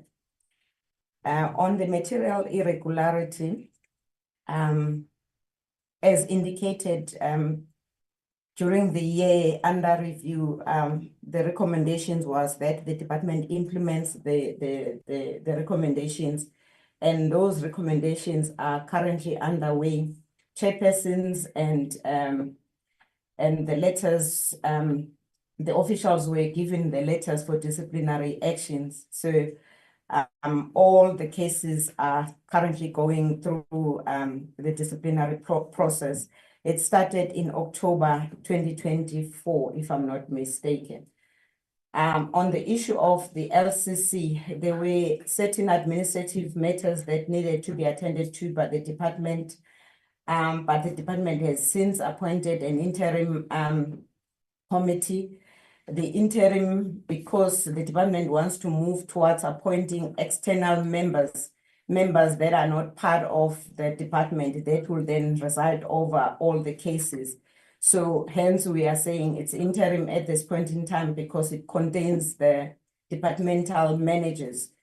However, the department has placed an advert and it closed, calling for interested officials or people to then serve on the departmental LCC. In terms of the details of the fruitless and wasteful expenditure, we can, as a department, provide those details in writing. We will then ask through the acting DG to give us some time to provide those details, which will definitely not be today, but we can give those details. In terms of looking at the fruitless and irregular expenditure, as a department, we've tried to put various controls in place, including developing policies like SEM policy, which was found to be outdated. We've also looked at training our officials in terms of ethics and conduct. Then we've also introduced checklists just to check certain things, just to make sure that we kept the irregular expenditure. To date, the matters that served before the LCC, some officials were found wanting, they were requested to pay back the money, where the LCC found out that it was negligent on behalf of the employee. To date, we have not yet written any case. Some cases are still going through the investigations. So we will then report on the matter once we conclude on those ones. Thank you, ADG. Thank you very much. Jacques, any questions that you pick up there, we need to talk, and then I will come again. Yeah, thanks, DG. I think there's specific questions that I'm not going to answer to, but just to flag around the impact of the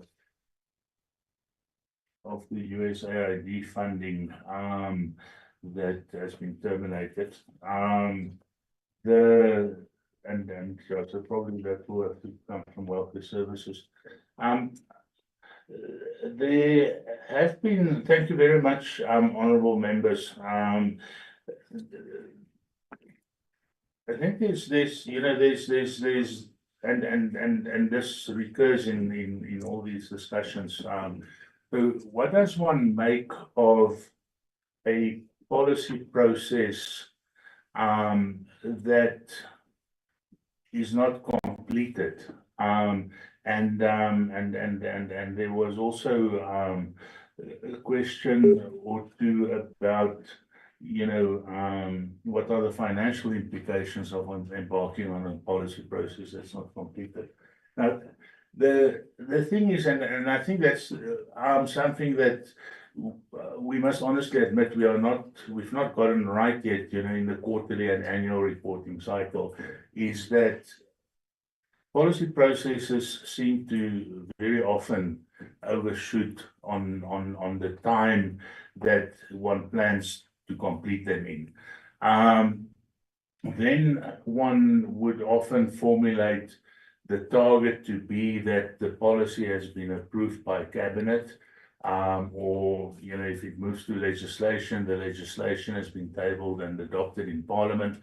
But the department obviously does not have direct control over whether the cabinet approves a policy or not, or a draft legislation or not, because the cabinet can decline it. At the same time, the department cannot argue that we have no influence on that, because presumably a good piece of work will be approved and a poor piece of work will not be approved. So this is an area where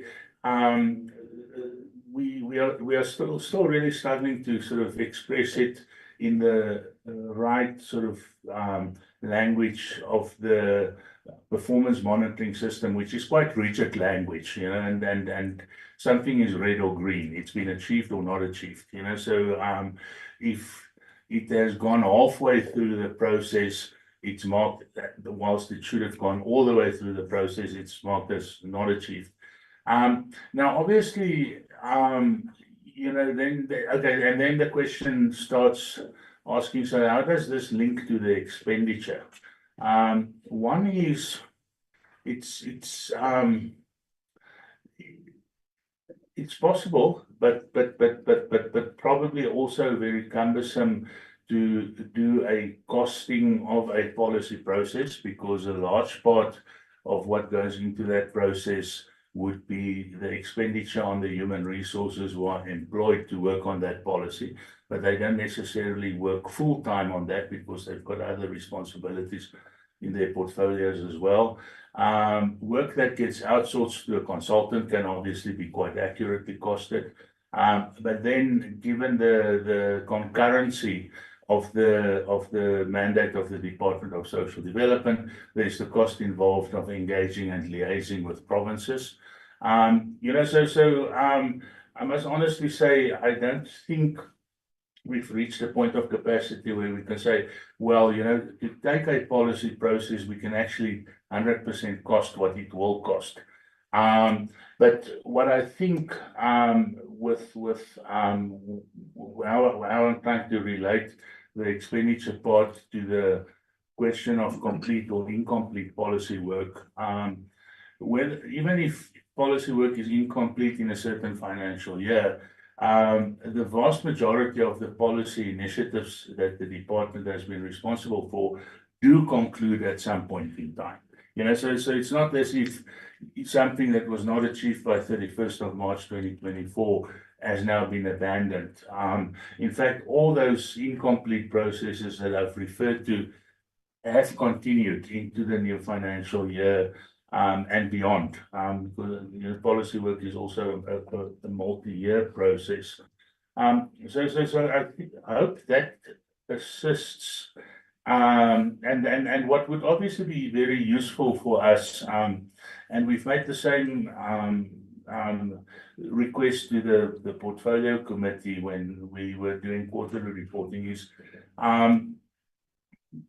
we through these presentations we want to try and make sure that the standing committee in this instance can properly and fully exercise its oversight responsibilities. And sometimes when one puts together these reports in the formats that are given, one feels like there's more to be said. And one worries about whether the listener or the reader will get the full picture. So what would be useful as well when we do these reports would be for members to give us some guidance in terms of what's the kind of information that we are not providing that we should be providing or could be providing that would assist in sort of gaining better insight into where something is at, so that one does not end up creating these impressions that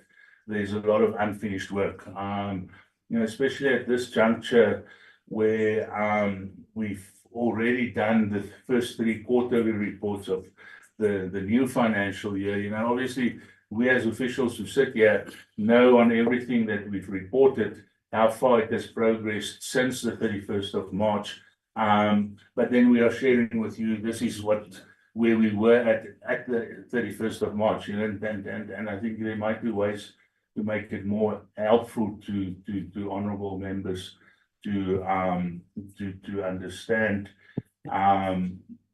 or not understand, but to see the parts that we are not necessarily sharing because it's outside of the terms of reference of today's presentation kind of thing.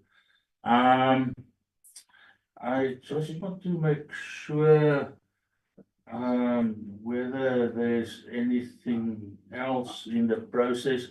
I think in terms of there was a question on monitoring and evaluation, which sounded as if it was more sort of leaning towards the financial side. But I think again, the monitoring and then evaluating what is the value that we get for money that we invest into policy processes is obviously an important thing to seek to refine. The last one, DG, that was also related to the use of consultants. Mostly of course, I mean the core capacity for social development policy and monitoring of its implementation and building capacity to implement the policies, particularly in the provinces, the core capacity is within the department. And most of the work gets done by officials in the department who are employees, full-time employees usually of the department. Now, there are instances where for a short period of work, much more labor-intensive work needs to be done. So, for example, one wants to put out a research project, you want to survey the impact of something. So the department does not employ research field workers who can go out and do those surveys, because one does not need them full time. And then one would obviously outsource such a work to a consulting firm that specializes in that area of research to get the labor-intensive work done, and give the data back to the department to work with. The other area where the use of consultants becomes necessary is there are certain areas of specialized work that the department does not work on full time. You know, so say for example, in a specialized area of population policy, the department does not do full-time work, you know, maybe on maternal mortality ratios. So we are not going to employ a full-time expert to once in 5 years analyze the trend for us. You know, so in such an instance, and I'm just using this as an example because we actually do have an expert, but that's by chance, you know, not by design. So in such instances, one would say, okay, here's a piece of work that needs to be done. It requires a specialized skill. There are not actually, you know, often not many people who are walking around in the country with that specialized skill and expertise.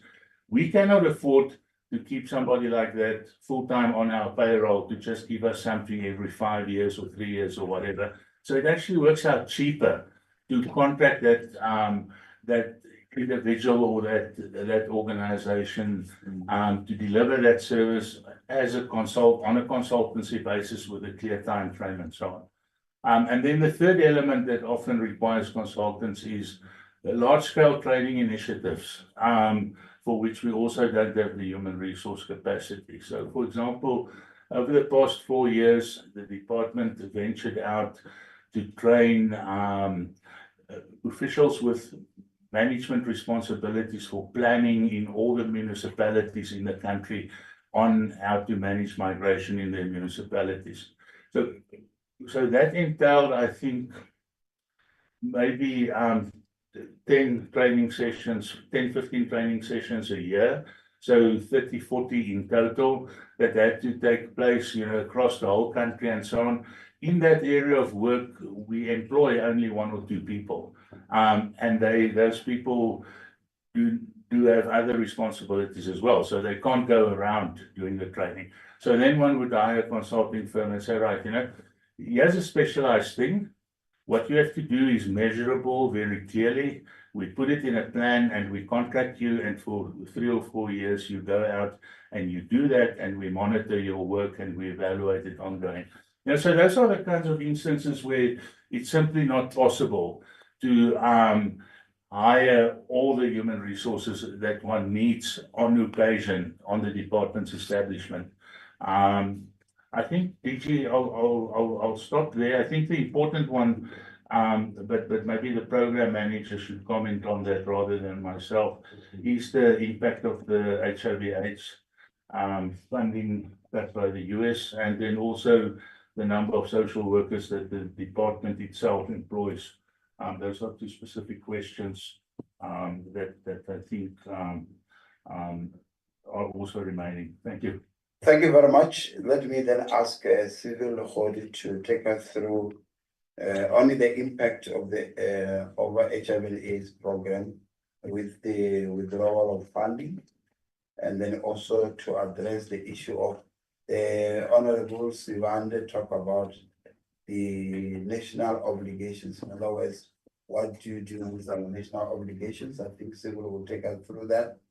The last thing is the issue of the social workers, 55, so which is not met, the target not met. How about you, Civil? Good morning, honorable members. Thank you very much, Acting DG, for the opportunity. Good morning, DM. I am going to just quickly try and respond to the outstanding areas that DG has spoken to. I want to start with the one on the commemoration of International Days. Perhaps just to also indicate that South Africa does not exist in isolation, and as a result, we take cue from the very many international policies and global standards, as well as a key guiding legislative framework to inform the crafting of our local policies, as well as our legislative frameworks. And to that effect, we also are signatory to a number of international instruments, and we do, of course, also serve as a part of the countries that have also aligned themselves with international obligations and also ratified to that effect. So on that basis, we have a responsibility of ensuring that in terms of our activities and the delivery of our services, we do align ourselves with international standards, as well as the related key guiding policies and instruments. So the commemoration of international days as well thus becomes part of those activities that the department views in serious light.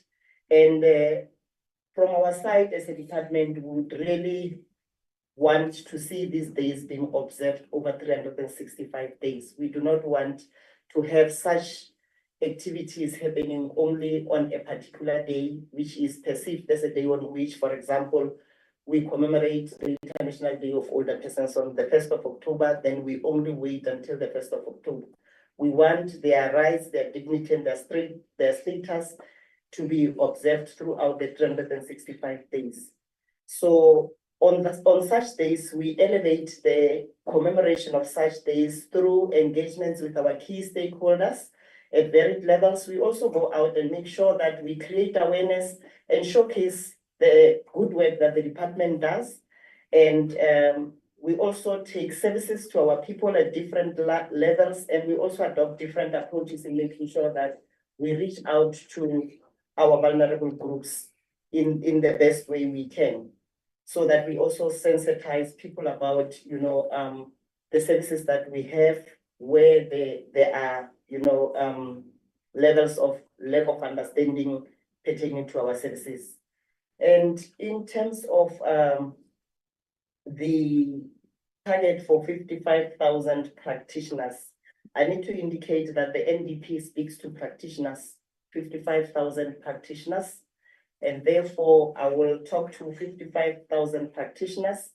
In terms of the current database of the South African Council for Social Service Professions, we have 44,848 social workers registered, and we have 15,141 social auxiliary workers registered.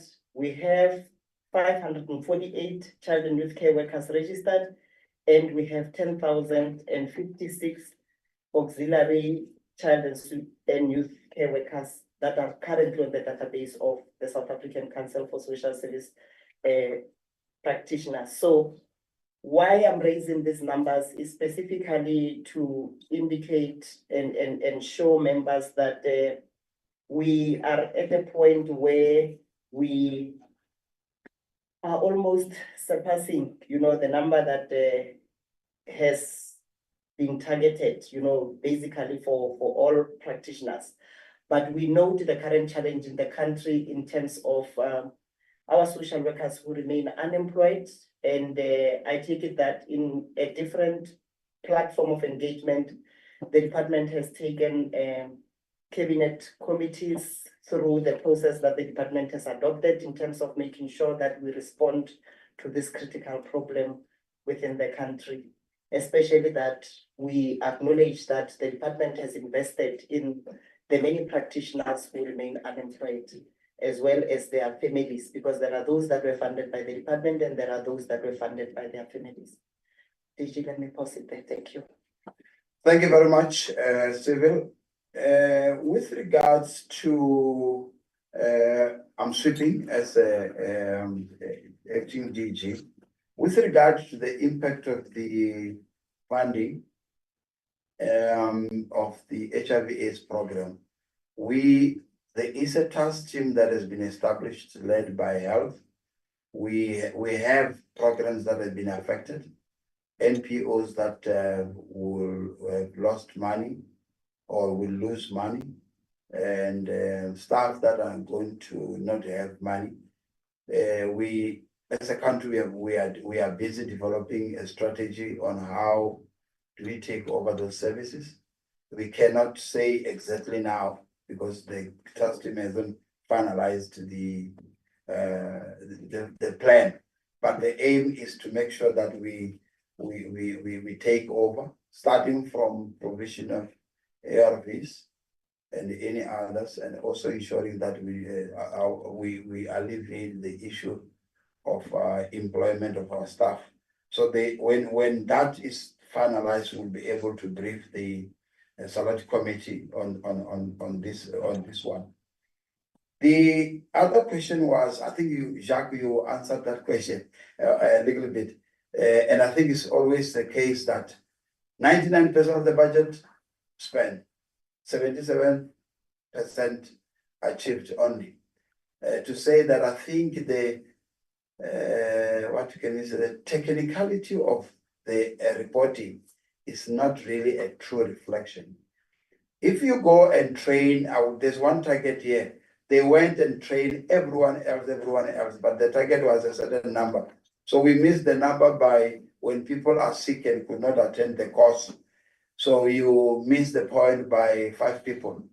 In terms of the template, you haven't achieved, but you trained everyone else in all the countries, in all the provinces, except 5, which were not achieved. I'm just making an example of 5. Then it will be regarded as not. In the olden times, there used to be achieved green, partially achieved yellow, and not achieved. And at a certain percentage of those, I think in the MTSF reporting. But here, you miss one, you haven't achieved. It's like that, which is so misleading, and we are not happy about, honorable members. It's a problem. The other issue you spoke about, the NPO funding, the poverty, the department has got a policy, and it has got a role for oversight and monitoring the functions that is taking place in provinces, which is the funding of NPOs in all 9 provinces. We have a quarterly report, and there is specification and SOP and guidelines in terms of how NPO need to be funded. But we must say, yes, sometimes provinces misbehave and do things a different way. Our role is to guide them and make sure that they do the right things. The issue where we find that a number of NPOs are not funding, or which happens in Gauteng, we have dealt with that, we have assisted them. But in other areas, I think the budget has been not growing the way it's supposed to. We used to have, we are spending as a department just over 5.8 billion to fund non-profit organizations to render social development services.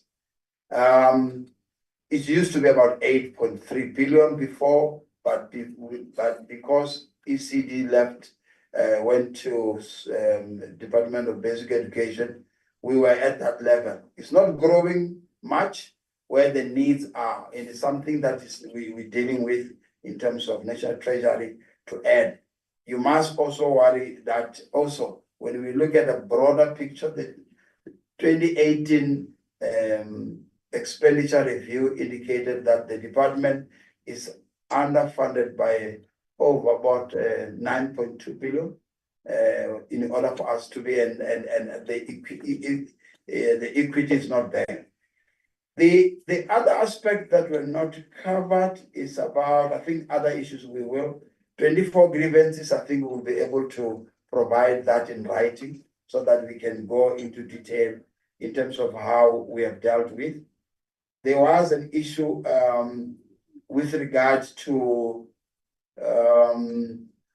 I think you have touched a little bit on what is in the AG report about the monitoring. We mentioned that we are running a concurrent function where provinces implement the policies that we've developed.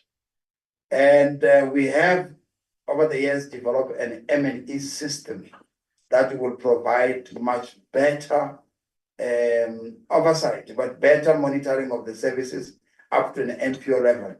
We have, I think, as that, and we also spoke to the AAG about that. Then and at regular period, we do evaluate a program whether it's still making sense, whether the clients are receiving what they're supposed to receive. There was a question about the food security or the issues of food. The Department of Social Development's responsibility, together with others, we have got we in this country we develop what you call household food and nutrition plan, signed by the Deputy President, implemented by Agriculture, Social Development, Education, and others. Food, we have a challenge, but we have just before COVID, we were winning the battle.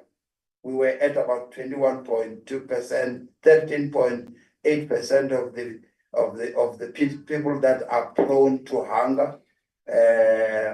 We reduced it to about 9%, but due to COVID, we went back up to 21 because of that. But we provide food through many areas in the people that are vulnerable, and we are working together with Agriculture, Department of Basic Education, the food in schools.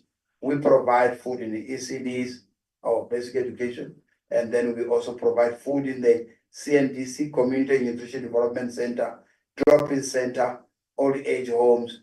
And the main one is the issues of poverty, where we provide social grants to children, over disabled persons, and also over 60, which is one of the most poverty alleviation program that we have in the country and in Africa as a whole. And we also ensure through our poverty alleviation strategy that we work with other government departments to empower our citizens to be self-sustainable through SMMEs, Department of Business Development, and we make sure that those are. We note the issues. I think there is an issue in relation to the vacancy rate that we have as a department. I think up to 2023-24, that financial year, including this year, we had a serious budget cuts over the years. I think it started in 2018, wherein we were unable even to fill the posts that are vacated because there is a ceiling on the COE that is put. But I think in our negotiation with National Treasury, we were able to get a little bit of money that we'll be able to deal with, and we'll be able to fill the post. That also includes vacancies at the internal audit issue area, which is cited by the AG for ourselves. So, honorable members, I think we have answered all the questions, but I think those that we will provide, we will within a week we will write and send the answers to the questions that we could not answer. These two, the irregular expenditure and the role of the accounting officer.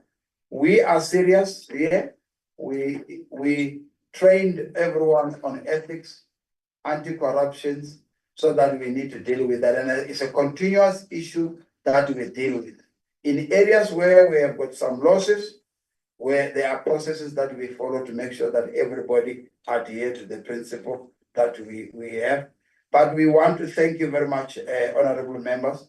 We take a leaf from what you take, you give us as you oversight and also guide from that angle, so that the department does what it's supposed to do accordingly in terms of its mandate. Thank you very much, Honorable Chairperson and members. Thank you, Acting DG. Honorable Deputy Minister, for your closing remarks, please. Thank you very much. I'd like to thank our acting DG for the leadership in answering many of the questions, and also to your honorable members who has given us a lot of insight on the challenges and their very constructive remarks. Just in conclusion, it looks like in DSD and in SASA, quite a number of fraud and offences are committed, and I will have to relook at the disciplinary procedures. It looks as if the penalties are not severe enough. I earlier on said that in China, if you do that, you execute it. I don't say we must execute Postbank and SASA and DSD employees, but the penalties are not severe enough for the offences. We cannot allow our officials to steal from the state, and we also cannot allow the public to try and steal from the state. But we are on a good wicket, and we are looking forward to serve the nation. Thank you very much. Thank you, Deputy Minister. I just want to indicate, Acting DG, the one thing of the breakdown of the spending on the creation of the SASA Act as well as the policy, if we can also get that one in writing. And the other one is in terms of the financial implications on this different bills. And the other one is the time frame in terms of this establishment of this bill or the creation of this policy of the SASA Act. Then I want to say thank you very much, Honorable Deputy Minister, Acting DG, and your team. Thank you for being here, and thank you for all the responses as well as the presentation. We really appreciate it. And as a team from the NCOP, we really like to work together with you as a department to see that our people on the ground get the benefit they supposed to get. So thank you very much, Honorable Deputy Minister. I release you as the Deputy Minister and DG and your team. Thank you very much. Thank you very much. You're welcome.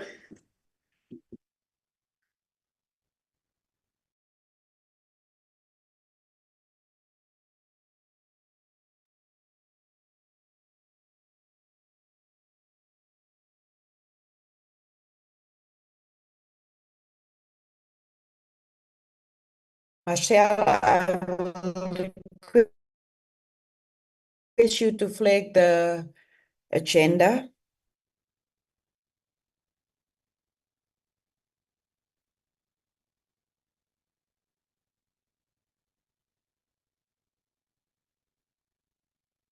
Honorable members, we are now on the point of consideration and adoption of the committee's first program 2025. Can you flag that one as well, Marcel?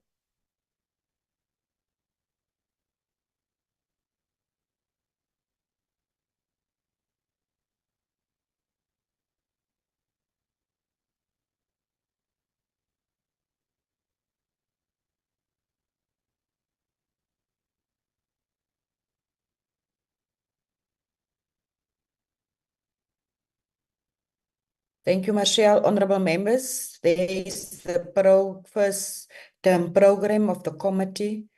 Can I get a mover for the adoption of this program?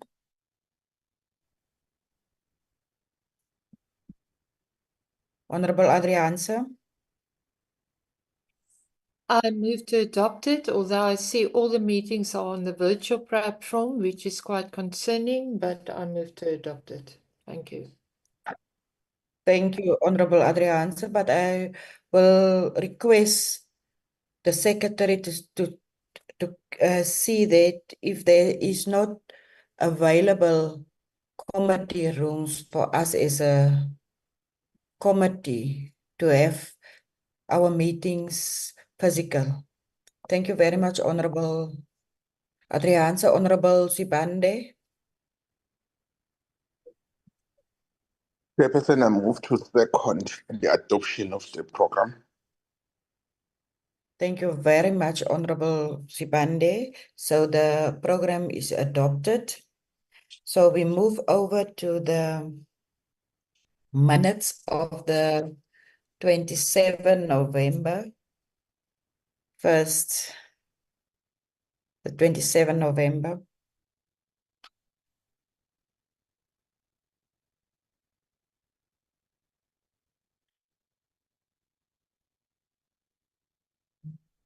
Thank you, Marshall. Honorable members, we have received this minutes. Can I get a move for the adoption of these minutes? Or is there any corrections in terms of the minutes or anything else? Honorable Adrianse. Thank you, Honourable Chairperson. If we can just check that under apologies, my surname is spelled incorrectly. And then at the same time, it's with, if you can just have a look there, apologies, under apologies. If you can go down. You can go up. Yeah, okay, up or down, but it's Ms. Adrianse. If we can Well, just put in another A. In the rest of the document, it's spelled correctly. It's just there. And I'm becoming pedantic about it, but then we can adopt the minutes as well. Thank you. Thank you, Honorable Adrianse, for that correction. Sorry for that It one. was- I see there under apologies, Chairperson, if she can go back. They say that Miss Adrianse, Miss Alison Duplessis. Okay, no, it's fine. I'll only see that we have joined late. I thought that they indicated we have apologies. So you are seconding the move. You say yes for now. I will second it. Thank you. Thank you very much, Honorable Aris. So now the minutes is adopted. So we move now to the minutes of the 4th of December, 2024.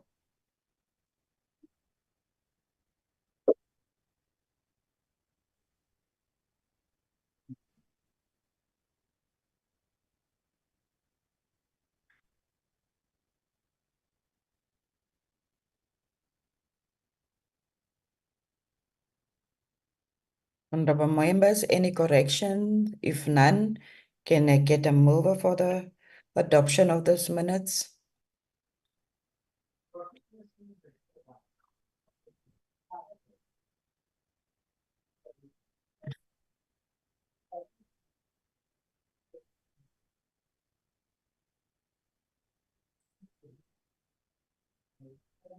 Honorable Sibande, I move for adoption of the minutes. Thank you, Honorable Sibande. Can I get a seconder?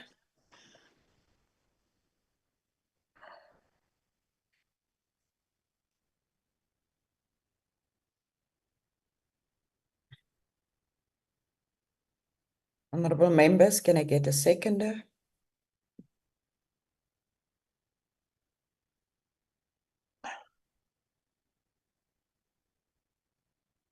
It looks like the other committee members are not part anymore. Thank you very much, Honorable Adrianse. I'll second the adoption as if as the other members are no longer with us. Goodness. It looks like it, but they are still on the platform. I don't know where they are. But thank you very much, Honorable Adrianse. Honorable members, we came to the end of this meeting. I thought we would have time to discuss or comment our oversight report, but it will be on next week agenda. So thank you. Let us still here. Honorable Fanny, Honorable Pitt, Honorable Adrianse. I'm also seeing Honorable Breed as well as Honorable Aris. Thank you very much for being part of this meeting. Honorable members, as well as the staff, this meeting stands adjourned.